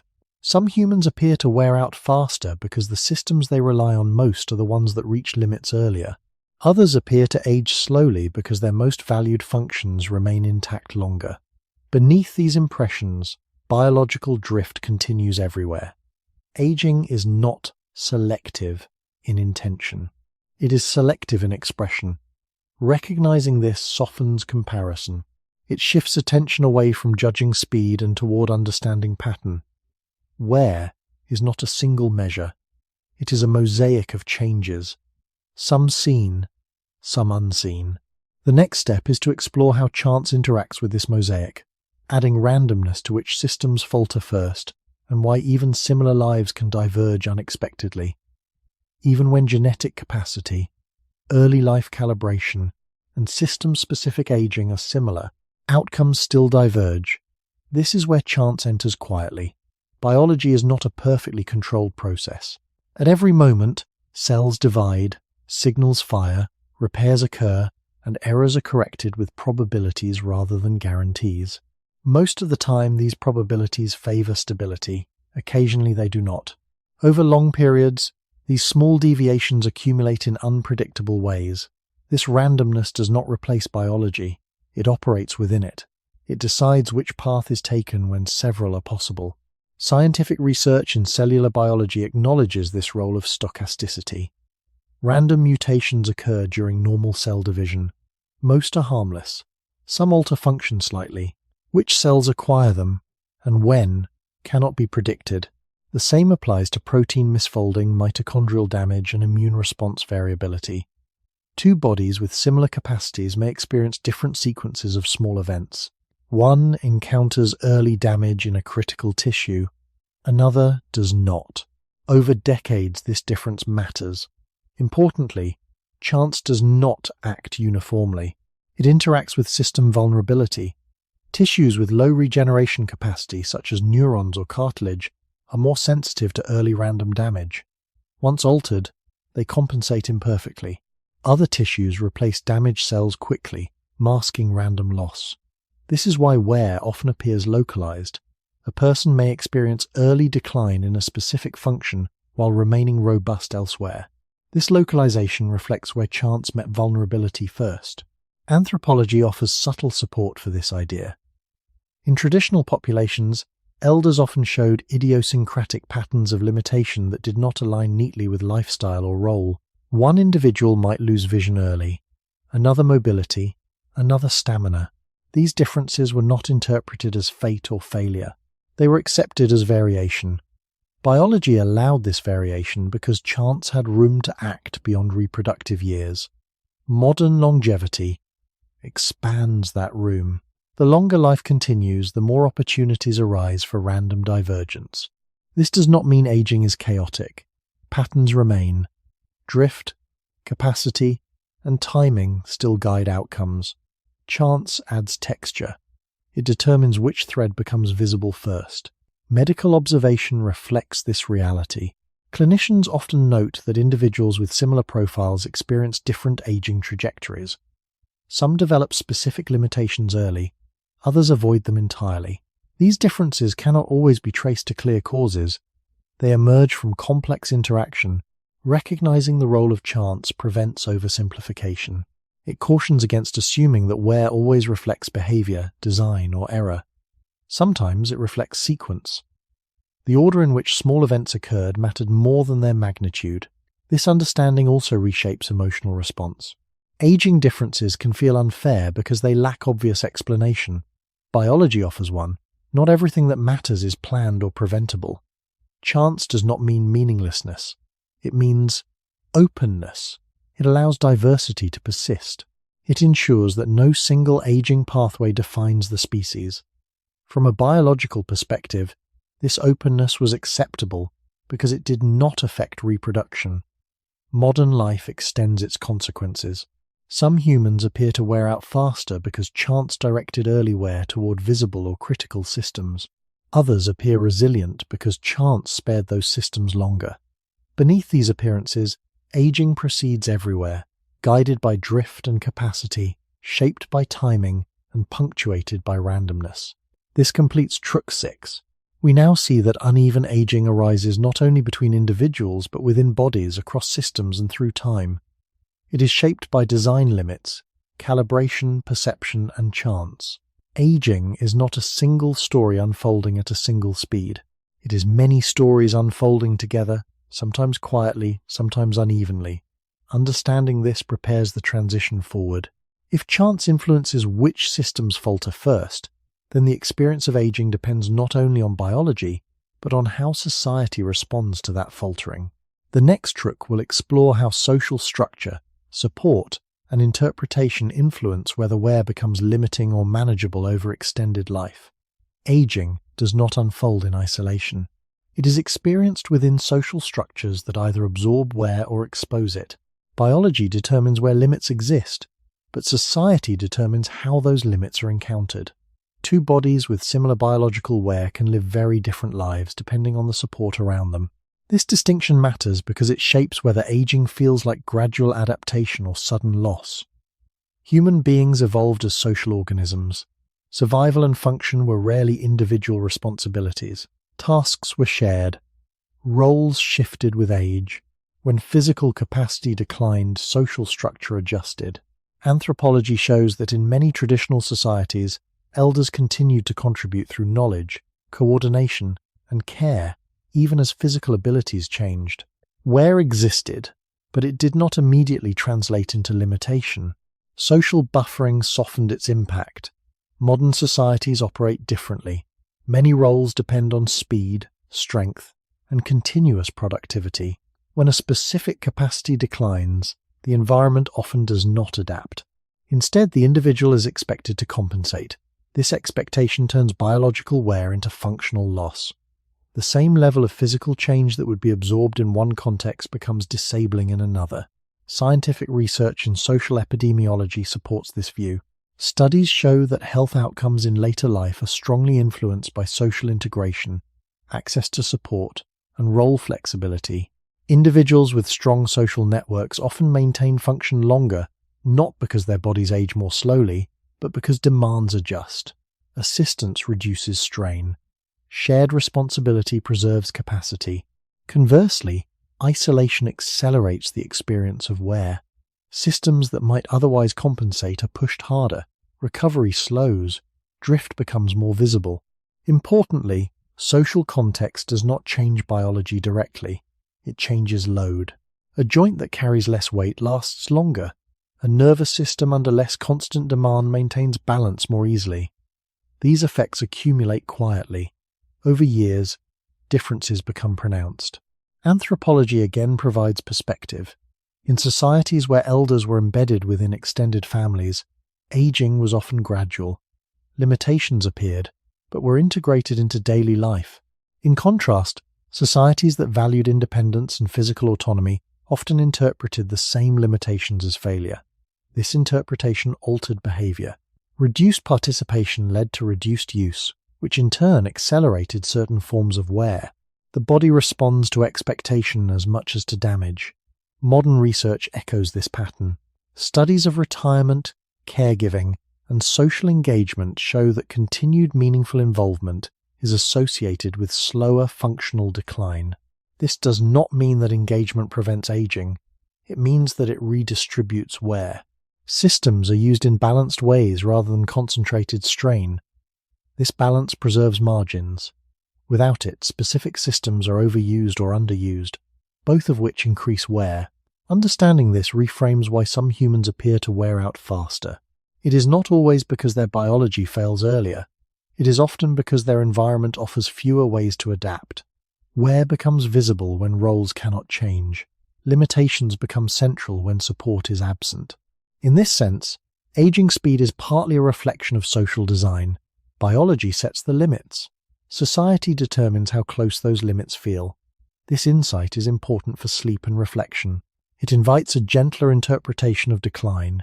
Wear does not automatically mean loss of worth or function. It often signals a need for adjustment. Bodies evolve to age within groups, not in isolation. When social scaffolding erodes, aging feels harsher. When it remains, wear is often manageable. This understanding opens the next stage of the discussion. If social context shapes how wear is experienced, then differences between individuals are not solely biological. They are relational. The next part will explore how inequality in resources and stability further amplifies differences in aging speed, even when biology is similar. Social structure does more than buffer aging. It distributes risk. When resources and stability are unevenly shared, wear does not merely appear earlier, it concentrates. Biology provides limits, but inequality determines how often those limits are tested. Two bodies with similar capacities can age very differently if one must absorb repeated strain while the other is protected from it. This difference accumulates quietly, day after day, long before it is recognized as aging. Scientific research in social epidemiology consistently shows that chronic exposure to instability, financial insecurity, unsafe environments, unpredictable work correlates with earlier functional decline, the mechanism is not mysterious. Persistent uncertainty keeps stress systems engaged, recovery windows shrink, repair is delayed. Over time, drift accelerates. Importantly, this does not require extreme hardship. Even modest but continuous strain can narrow margins. The body adapts by prioritizing immediate function, often at the expense of long-term maintenance. Anthropology offers context. In many traditional societies, resources were shared, and risk was spread across kin groups. While life was hard, instability was often communal rather than individual. This distribution softened the impact of stress on any single body. Aging occurred, but wear was less concentrated. In contrast, societies with greater inequality place more burden on individuals. When support is limited, bodies must compensate repeatedly. The same joint bears more load. The same nervous system absorbs more uncertainty. Over decades, this concentration matters. Modern studies echo this pattern.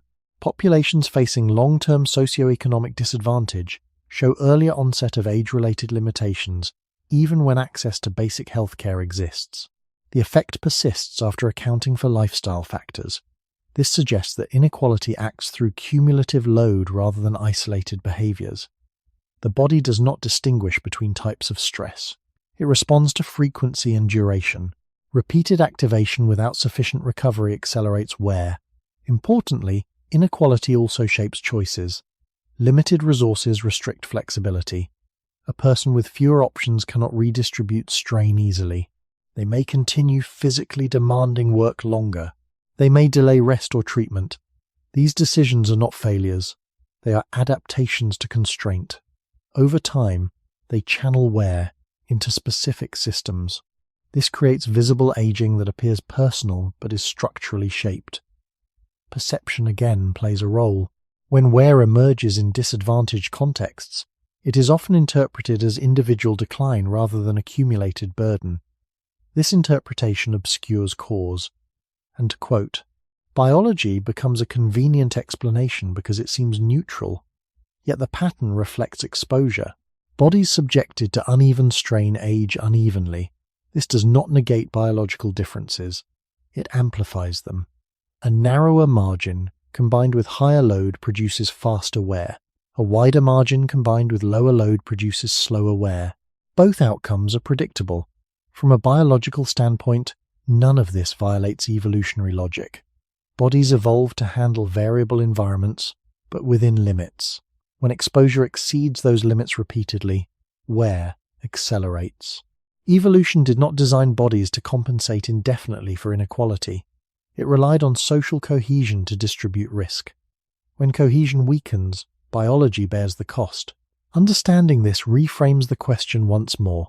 Some humans wear out faster not because they are biologically weaker, but because they carry more of the world's weight. Their bodies respond as bodies do, by adapting, compensating, and eventually showing strain. Aging becomes visible where load is highest. This perspective invites calm reflection rather than judgment. It shifts focus from individual failure to shared structure. Wear is not only about time, it is about how time is lived. As this trek continues, the final step is to consider how meaning, expectation, and narrative influence whether wear feels like erosion or transition. The next part will explore how interpretation itself shapes the experience of aging, even when biology and circumstance are fixed. Beyond biology and structure, aging is also shaped by interpretation. How wear is understood influences how it is lived. Two individuals with similar physical limitations may experience them very differently depending on what those changes are believed to mean. Meaning does not alter cells or tissues directly, but it alters behavior, engagement, and adaptation. Over time, these changes affect how strain is distributed within the body. This makes interpretation a quiet but powerful factor in how aging unfolds. Anthropology shows that societies differ widely in how they frame later life. In some cultures, aging is associated with transition rather than loss. Physical decline signals a shift in role, not a reduction in value. Knowledge, judgment, and presence become central. In such contexts, wear is integrated. limitations are accommodated. The body continues to function within adjusted expectations. In other cultures, aging is framed primarily as decline. Physical change is interpreted as failure to maintain youth-like performance. This framing narrows acceptable roles. When function changes, participation often shrinks. Reduced participation leads to reduced use, which accelerates certain forms of wear. Biology responds to demand. When systems are no longer engaged, capacity diminishes.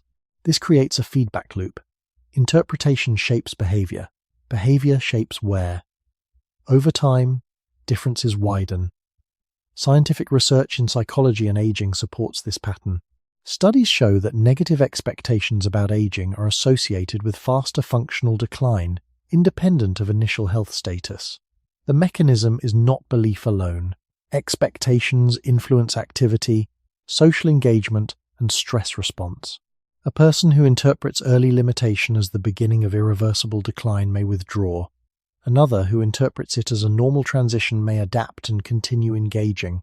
These responses alter how load is distributed across systems. One concentrates strain, the other redistributes it. Importantly, this does not imply that attitude can overcome biology. Limits remain, but interpretation influences how close those limits are approached and how quickly. Social narratives also shape institutional response. When aging is framed as inevitable loss, systems prioritize management rather than adaptation. Support arrives late, often after capacity has already narrowed. When aging is framed as transition, support arrives earlier, smoothing change. Anthropology again illustrates this. In societies where elders are expected to change roles gradually, wear unfolds slowly. In societies where roles are rigid, wear becomes abrupt. Biology adapts to context. Modern environments often mix these narratives. Longevity increases, but expectations remain youth-centered. Bodies live longer, but roles do not expand to match. This mismatch increases strain. Individuals must choose between pushing beyond limits or withdrawing prematurely. Both choices have costs.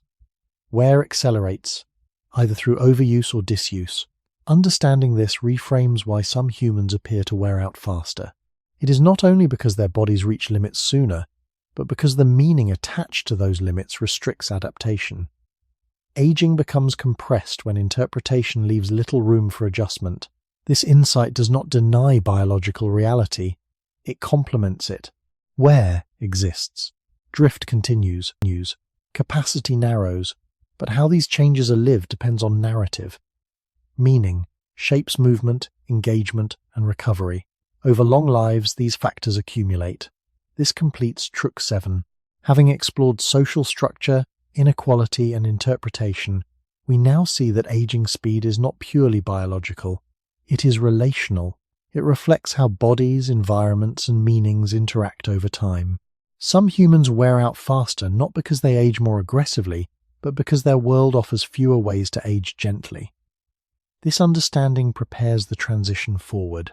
The next truck will return inward, examining how the body itself responds to long-term stress signaling and inflammation, and why these processes differ so widely between individuals. Not all wear comes from visible strain. Much of it unfolds quietly, through signals that never rise to the level of disease. Among the most influential of these signals are stress and inflammation. They are not inherently harmful. Both evolve to protect the body. Stress mobilizes energy in moments of challenge. Inflammation isolates damage and initiates repair. In short bursts, these responses are adaptive. They restore balance. The problem arises when activation becomes persistent. Over long periods, systems designed for temporary use begin to erode the very structures they were meant to protect. Biology refers to this state as chronic low-grade activation. It does not feel dramatic. It rarely announces itself, yet it shapes how aging unfolds. Scientific research in immunology and physiology shows that individuals differ widely in how easily stress and inflammatory pathways activate, and how quickly they return to baseline. Some bodies resolve activation efficiently, others remain slightly engaged. The difference is subtle but cumulative. A nervous system that remains alert longer increases metabolic demand. An immune system that stays partially activated increases tissue turnover. Over decades, these small elevations contribute to wear. Importantly, chronic activation does not require trauma or illness. It can arise from repeated minor challenges, disrupted sleep, ongoing uncertainty, low-level social stress, or continuous adaptation to change. These factors vary between individuals. As a result, inflammatory tone becomes another axis along which aging diverges. Research on aging populations supports this view. Studies consistently find that markers of inflammation tend to increase with age, but not uniformly. Some individuals maintain low levels well into later life. Others show elevation earlier. This variation correlates with functional decline more strongly than chronological age. It suggests that inflammation acts as a mediator of wear rather than a byproduct. Stress physiology shows a similar pattern. The hormonal systems that manage stress, particularly those involving cortisol and sympathetic activation, differ in sensitivity and recovery. Some bodies return to baseline quickly after challenge, others linger. Prolonged activation alters metabolism, immune function, and tissue repair. These changes accumulate quietly. Anthropology again provides perspective. In ancestral environments, stress was often acute and resolved quickly. Threats appeared and disappeared. Recovery followed action. Chronic low-level stress was less common. Modern environments reverse this pattern. Stressors are often persistent and abstract. They do not trigger physical resolution. Biology responds anyway. The result is sustained signaling without closure. Bodies vary in how they tolerate this state. Those with greater resilience maintain balance longer. Others accumulate wear sooner. Importantly, this does not imply fault. Stress response systems evolved for survival, not for modern continuity. They were not designed to remain partially engaged for decades. Chronic activation is a mismatch between ancient biology and extended modern conditions. This mismatch amplifies differences. Two individuals may experience similar lives on the surface, yet differ in internal signaling. One resolves stress efficiently, another carries it forward. Over time, this difference shapes aging. Inflammation and stress interact with drift, genetic capacity, and early calibration. They do not act alone. They accelerate processes already in motion. When repair capacity narrows, chronic activation becomes more costly. When margins are wide, it is absorbed. This interaction explains why stress-related wear appears earlier in some bodies than others. Understanding this reframes how we think about resilience. Resilience is not the absence of stress. It is the ability to resolve activation. Bodies that resolve efficiently wear more slowly. Bodies that remain engaged accumulate strain. This difference is biological, shaped by history and context. It is not a measure of strength. It is a property of regulation. This insight opens the final arc of the discussion. If internal signaling shapes wear so strongly, then aging speed reflects not only what happens to the body, but how long the body stays in response mode. The next part will explore how this prolonged signaling alters repair itself, gradually shifting the balance from restoration to maintenance, and why that shift differs so widely between individuals. When stress and inflammation remain active for long periods, they do more than cause damage. They change how the body chooses to repair itself. Biology is always making trade-offs. Resources such as energy, nutrients, and cellular machinery are limited. When signaling pathways remain engaged, the body shifts priorities toward immediate stability rather than long-term restoration. This shift is subtle. It does not announce itself as failure. It appears as a gradual change in how repair is performed. Research in physiology shows that chronic activation favors short-term containment over full renewal. Inflammation directs resources toward defense and cleanup. Stress signaling mobilizes energy to maintain readiness. Both processes divert attention from deeper maintenance. Tissues are patched rather than restored. Cells are preserved rather than replaced. This strategy is adaptive in the short term. It keeps the system functioning under persistent challenge. Over long spans, it alters the character of repair. Imperfect restoration becomes normal. Small deficits persist. Over decades, they accumulate. Importantly, individuals differ in how strongly this shift occurs. Some bodies maintain a balance between response and repair. Others tip earlier toward response. This difference reflects earlier factors. Genetic regulation, early calibration, and accumulated drift. Chronic signaling does not create wear alone. It accelerates existing tendencies. Studies of immune aging illustrate this pattern. Persistent low-level inflammation is associated with reduced regenerative capacity in multiple tissues. The immune system remains active, but less precise. Repair signals overlap with defense signals. Resolution becomes slower. This state has been described as a reorientation rather than a breakdown. The system works, but differently. It prioritizes containment. Similar changes appear in stress physiology. Prolonged activation of stress pathways alters hormone sensitivity. Feedback becomes less responsive. Baseline levels rise slightly. Recovery windows shrink. The body adapts to a new normal. This adaptation is costly. Repair cycles shorten. Quality control loosens. Anthropology again offers perspective. In environments where challenge was intermittent, prolonged activation was rare. The body returned to baseline often. Repair occurred in cycles. Modern conditions disrupt this rhythm. Challenges overlap. Recovery is incomplete. Biology adapts by maintaining readiness. This adaptation supports survival in the moment, but it gradually reshapes aging. Bodies that remain in response mode age differently from those that return to rest. Over time, this difference becomes visible as uneven wear. Importantly, this process is not binary. It unfolds along a continuum. Individuals move gradually from restoration-focused repair to maintenance-focused repair. The timing of this shift differs. Some bodies maintain restorative capacity longer. Others transition earlier. This transition marks an important point in aging. It is often when resilience declines and recovery slows, not because damage suddenly increases, but because repair changes character.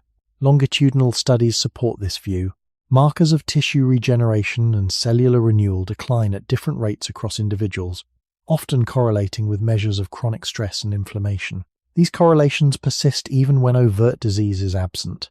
They suggest that signaling environment shapes repair strategy long before illness appears. Understanding this reframes the idea of wear. Wear is not simply the accumulation of damage. It is the accumulation of compromises. Each compromise preserves function in the short term while reducing margin for the future. Bodies differ in how many compromises they can absorb before limits are felt. Some absorb many quietly. Others feel limits sooner. Neither outcome reflects weakness. It reflects history interacting with regulation. This insight prepares the final step of Truk 8. If prolonged signaling shifts repair toward maintenance, then the end stages of aging are shaped not by collapse, but by adaptation reaching its limits. The next part will explore how the body eventually stabilizes at a lower level of repair, and why this stabilization differs so widely between individuals. As prolonged signaling reshapes repair priorities, the body gradually settles into a different way of sustaining itself. This change is often misunderstood as collapse, but biologically it is closer to stabilization.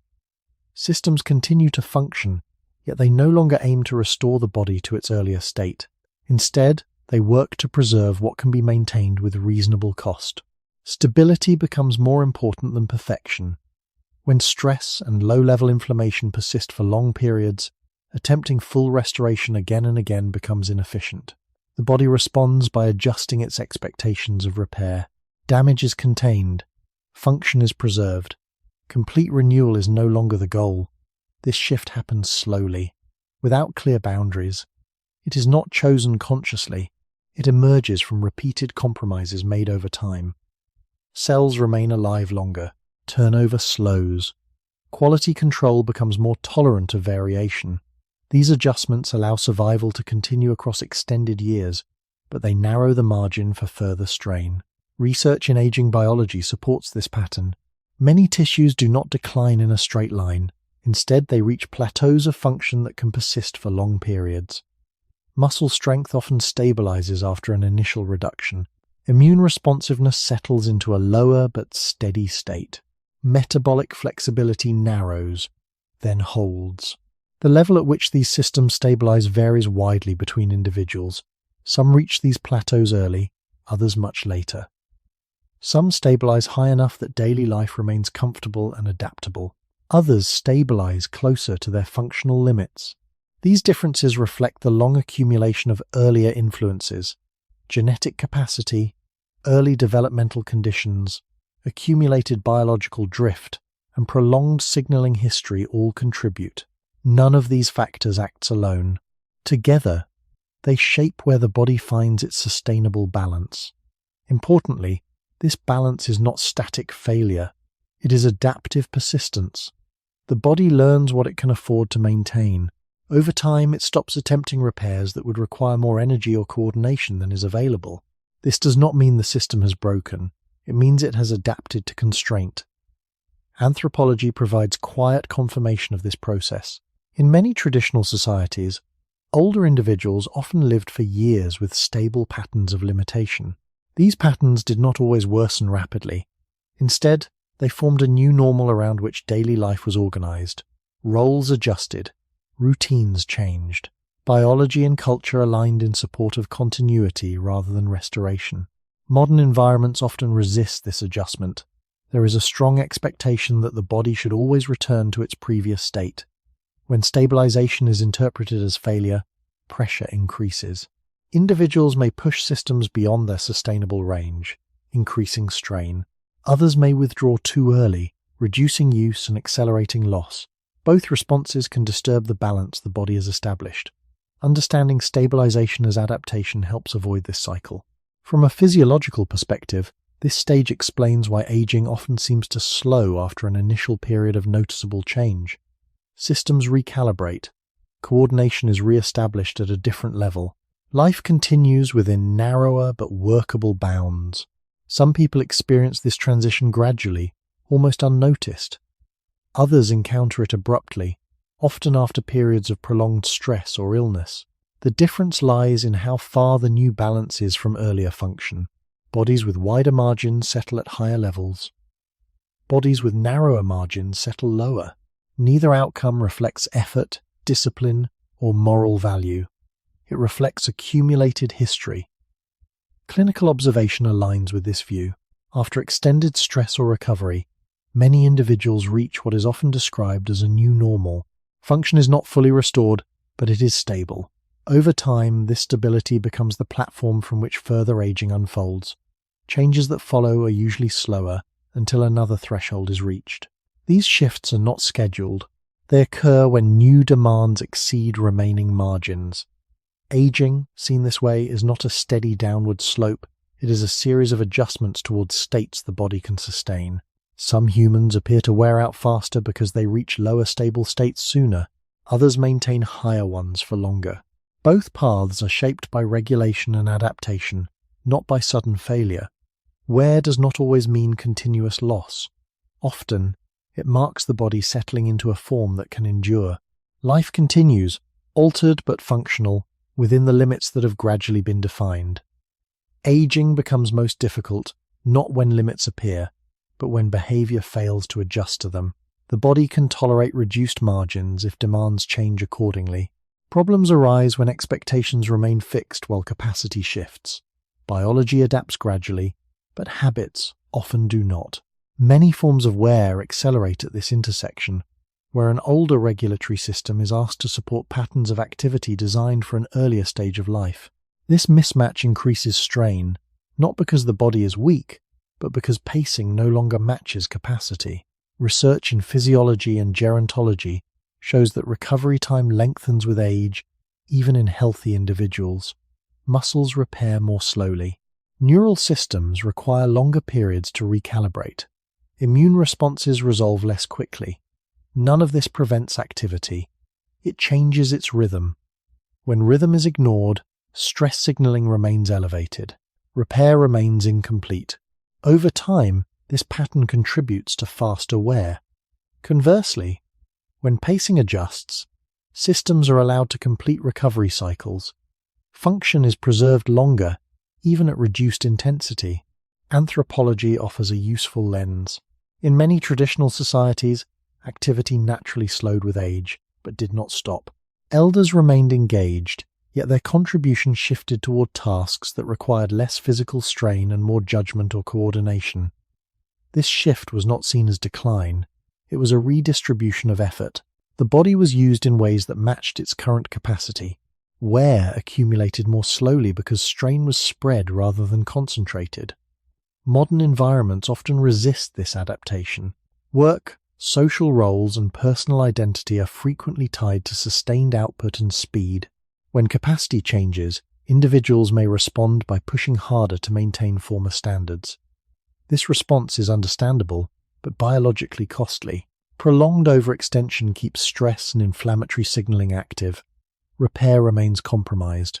Wear accelerates. Others respond by withdrawing abruptly, reducing activity beyond what is necessary. This underuse leads to loss of capacity through disuse. Both extremes narrow margins. Balanced pacing avoids both. Scientific studies support the value of adaptive pacing. Research on physical activity in aging populations shows that consistent, moderate engagement preserves function better than intermittent overexertion or inactivity. Similar patterns appear in cognitive and social domains.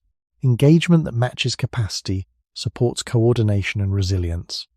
Over time, this alignment reduces the load placed on regulatory systems. Importantly, pacing is not about restriction. It is about distribution. Energy is finite. How it is allocated determines which systems bear strain. When activity is structured to allow recovery, systems take turns carrying load. When activity is unstructured, the same systems are stressed repeatedly. Over decades, this difference matters. Bodies that pace well often appear to age more slowly, not because their biology is different, but because their demands are better matched to their limits. This perspective reframes control. Aging is not something that can be managed by force of will. It is managed by calibration. Knowing when to rest is as important as knowing when to act. This knowledge is rarely intuitive in cultures that reward persistence over adjustment. Yet biology responds to calibration, not to intention. Individuals who learn to read signals of fatigue, strain, and recovery tend to preserve function longer. Those who ignore signals or suppress them often encounter limits sooner. Importantly, pacing does not eliminate aging. It shapes its experience. Limits will still appear. Margins will still narrow. But the transition can be gradual rather than abrupt. Wear becomes manageable rather than overwhelming. This does not require perfection. It requires responsiveness. As life extends, responsiveness becomes a central skill. Understanding this marks the opening of the final arc of the discussion. If aging consists of successive stabilizations, then how one lives within each state determines whether those states feel restrictive or livable. The next part will explore how expectations and self-identity interact with pacing, influencing whether adaptation feels like loss or continuity over long time. Identity often lags behind biology. Long after the body has adjusted its internal balance, many people continue to see themselves through an earlier version of who they were. This gap between self-image and current capacity is subtle, but it carries weight. It influences decisions, effort, and tolerance for strain. When identity remains fixed while capacity shifts, the body is repeatedly asked to meet expectations it can no longer fulfill without cost. Over time, this mismatch becomes another source of wear. Research in psychology and aging shows that self-concept strongly affects behavior. People tend to act in ways that confirm who they believe they are. If identity is tied to endurance, speed, or constant productivity, individuals may push past signals of fatigue to maintain that image. Stress responses remain engaged. Recovery is postponed. Repair remains incomplete. Wear accumulates quietly. Conversely, when identity allows for change, behavior adapts more easily. Limits are acknowledged without panic. Activity continues, but in forms that fit current capacity. The body benefits from this alignment. Anthropology again provides perspective. In many traditional societies, identity evolved with age. Individuals were expected to change roles gradually. Physical strength mattered less. Experience and judgment mattered more. This cultural expectation allowed the body to age without constant conflict. Modern societies often lack this fluidity. Identity is frequently built around fixed traits: career, performance, independence. When biology changes, identity resists. The resulting tension increases strain. This does not mean that maintaining identity is harmful. Continuity provides meaning. The issue is rigidity. When identity cannot stretch, the body pays the price. Scientific studies support this link. Research shows that flexible self-perception in later life is associated with better functional outcomes. Individuals who redefine success in terms of engagement rather than output tend to preserve resilience longer. Those who cling to earlier standards often experience sharper transitions when limits finally assert themselves. This pattern appears across physical, cognitive, and social domains. Identity shapes where effort is invested. It determines which systems are stressed and which are protected. Importantly, this process is rarely conscious. People do not decide to accelerate where. They follow habits shaped by self-understanding. A person who sees rest as weakness may ignore recovery needs. Another who equates slowing down with irrelevance may overextend. These choices feel psychological, but their consequences are biological. Stress signaling remains elevated. Repair shifts further toward maintenance. Margins narrow faster. Understanding this reframes adaptation. Aging does not require surrendering identity. It requires reshaping it. Continuity can exist without rigidity. A sense of self that allows for pacing, adjustment, and role change supports long-term function. This does not eliminate loss. It integrates it. The body responds well to integration. When behavior aligns with capacity, systems operate closer to equilibrium. When behavior conflicts with capacity, regulation struggles. Wear accelerates. This insight highlights a quiet truth. Some humans appear to wear out faster not because their bodies decline more aggressively, but because their identities demand more than their bodies can sustainably provide. Others appear to age slowly because their sense of self evolves alongside biology. The difference is not strength of will. It is flexibility of expectation. This perspective also explains why aging can feel emotionally difficult even when physical change is modest. Identity disruption precedes functional loss. The body adjusts first. The self follows later. Bridging that delay reduces strain. Over long life, this bridge becomes essential. Aging, then, becomes a process of renegotiation rather than resistance. Wear still occurs, but it is less combative. The body is allowed to settle into what it can sustain. This prepares the final movement of the discussion. If pacing and identity shape how limits are lived, then the closing question is how acceptance interacts with meaning. The next part will explore how accepting biological limits can deepen engagement rather than diminish it, and why acceptance itself can influence the experience of aging over extended time. Acceptance is often misunderstood as resignation, but in the context of aging, it serves a different function. Acceptance is not the end of effort, it is the end of unnecessary resistance. When the body establishes new limits, resisting those limits consumes energy without restoring capacity. Acceptance redirects that energy toward adaptation. This shift does not change biology, but it changes how biology is used. Over time, this difference shapes how aging is experienced. Bodies that are allowed to work within their limits tend to stabilize more smoothly. Bodies that are pushed against their limits tend to fluctuate, oscillating between overexertion and recovery.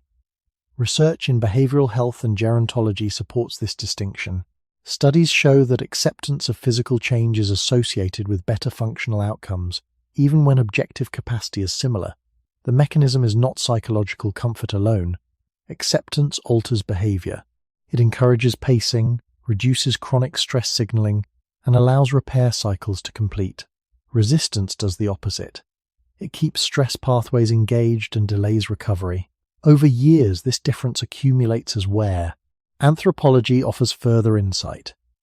In cultures where aging is framed as a transition into different forms of contribution, acceptance is built into social expectation.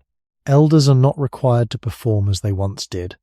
Their value is expressed through presence, continuity, and guidance.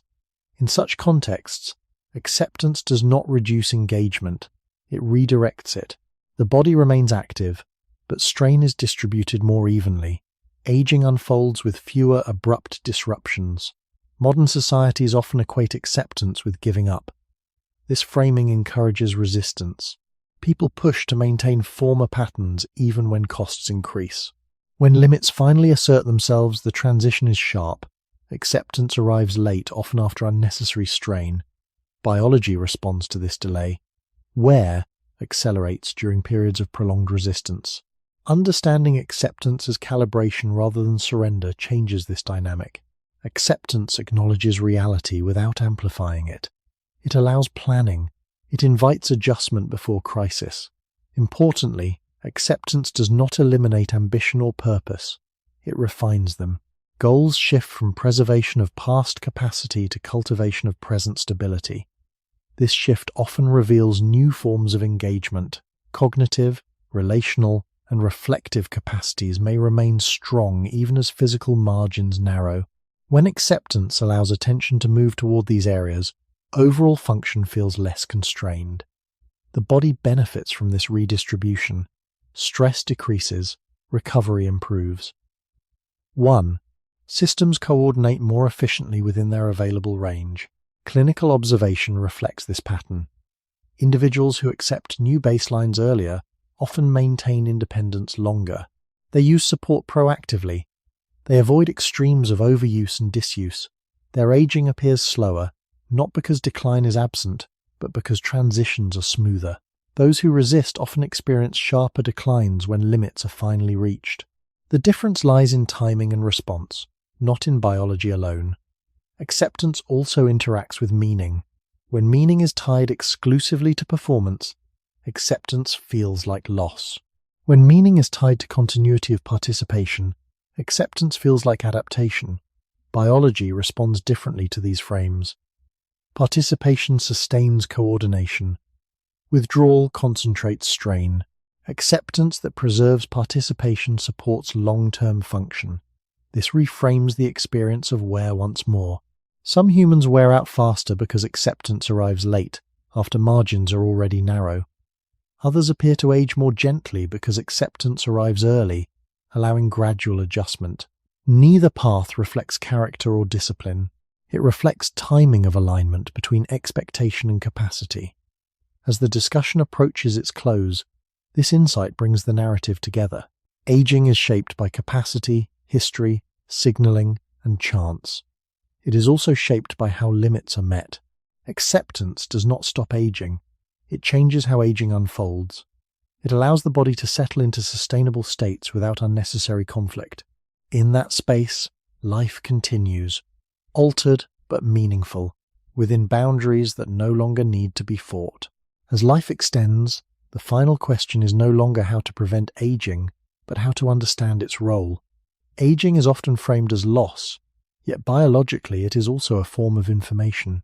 It reveals what the body has carried, how it has adapted, and where its priorities have settled. By the time later life arrives, the body is not a blank slate gradually eroding.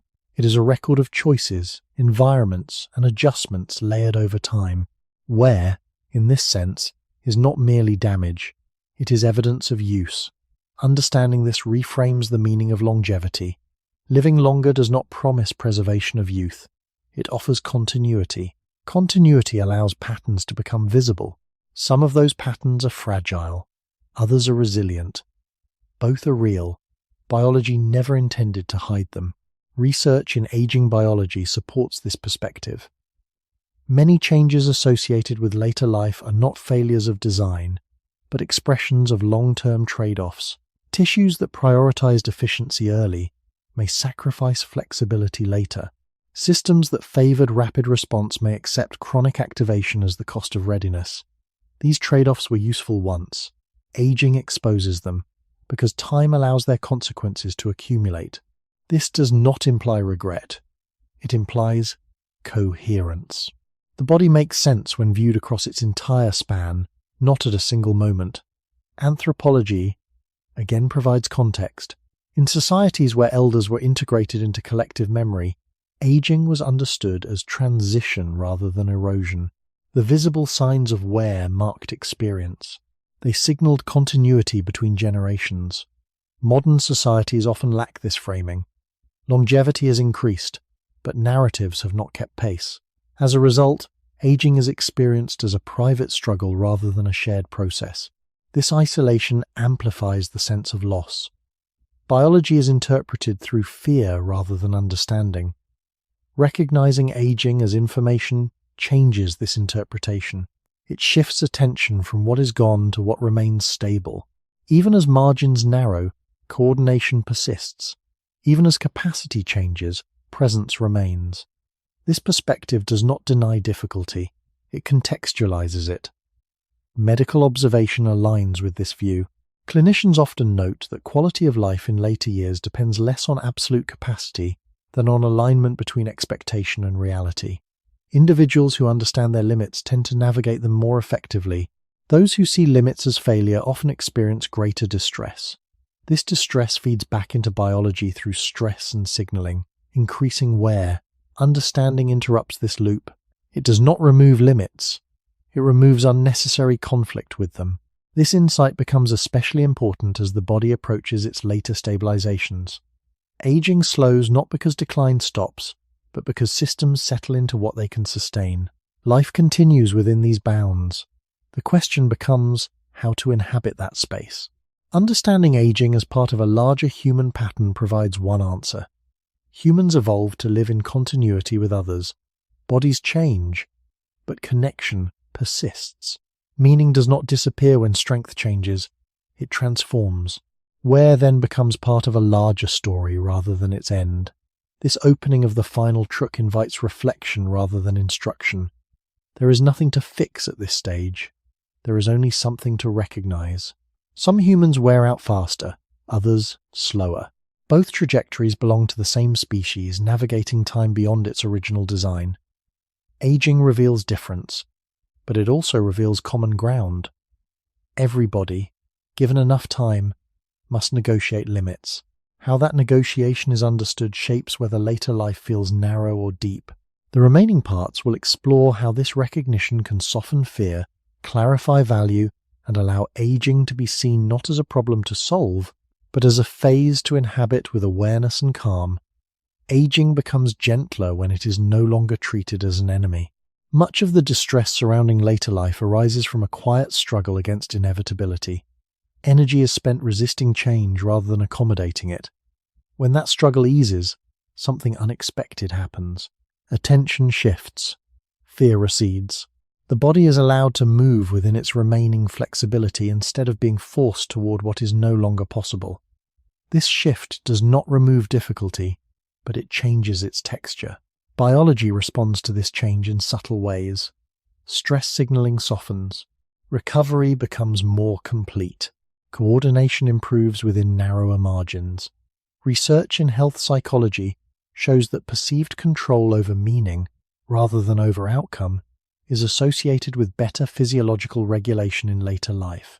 People who reinterpret change as transition rather than loss often show lower markers of chronic stress and inflammation. This does not mean acceptance cures aging. It means it reduces the secondary burden created by resistance. Anthropology again provides perspective. In cultures where aging is woven into collective identity, fear of decline is less pronounced. Elders are expected to change, not to disappear. Their presence is valued even as their abilities shift. This expectation allows the body to age without constant alarm. Modern societies often lack this continuity. Aging is medicalized, individualized, and framed as a problem to manage. This framing keeps attention locked on what is failing. Biology follows attention. Systems remain vigilant. Repair remains incomplete, where accelerates through tension rather than time. Understanding aging as a shared human phase alters this dynamic. It reconnects the individual body to a larger pattern. No single life carries the full burden of decline. Each life contributes to continuity. This perspective allows calm.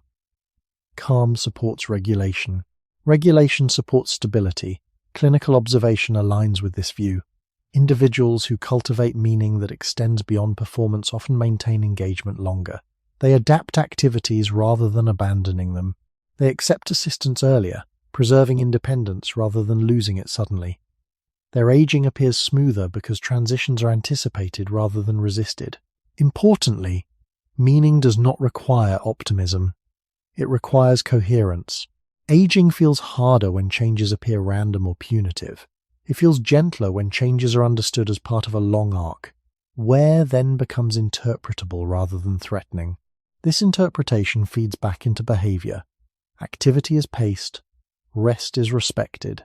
Engagement continues in forms that fit current capacity. Over time, these adjustments preserve quality of life, even as capacity narrows. This does not deny loss. It contextualizes it. Loss becomes one element within continuity rather than its definition. As the body settles into later equilibria, this framing becomes increasingly important. There is less room for force, but still room for choice. Choices about attention, connection, and pace shape daily experience. Biology responds to these choices because biology is responsive to environment, including psychological environment. The nervous system does not distinguish sharply between physical and interpretive stress. Calm interpretation reduces load. Reduced load preserves margin. This relationship explains why later life can feel spacious for some and constricted for others, even with similar physical states. The difference lies not in denial of limits, but in how limits are held. Aging then becomes a practice rather than a problem. It is practiced through adjustment, reflection, and continued participation.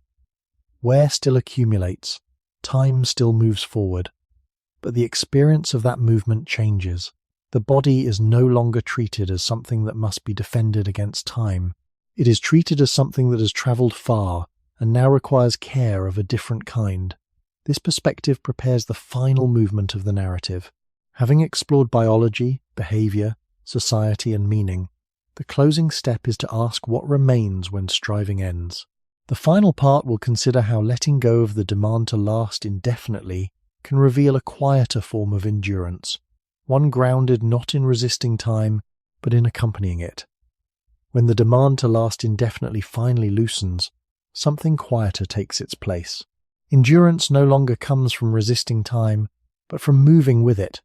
The body does not need to be preserved in its earlier form to remain meaningful. What endures is not structure, but continuity of presence. Biology supports this view. Long-term survival in any system is rarely achieved through rigidity. It is achieved through flexibility, redistribution, and acceptance of change. Human aging follows the same logic. The body continues not because it defeats wear, but because it adapts to it.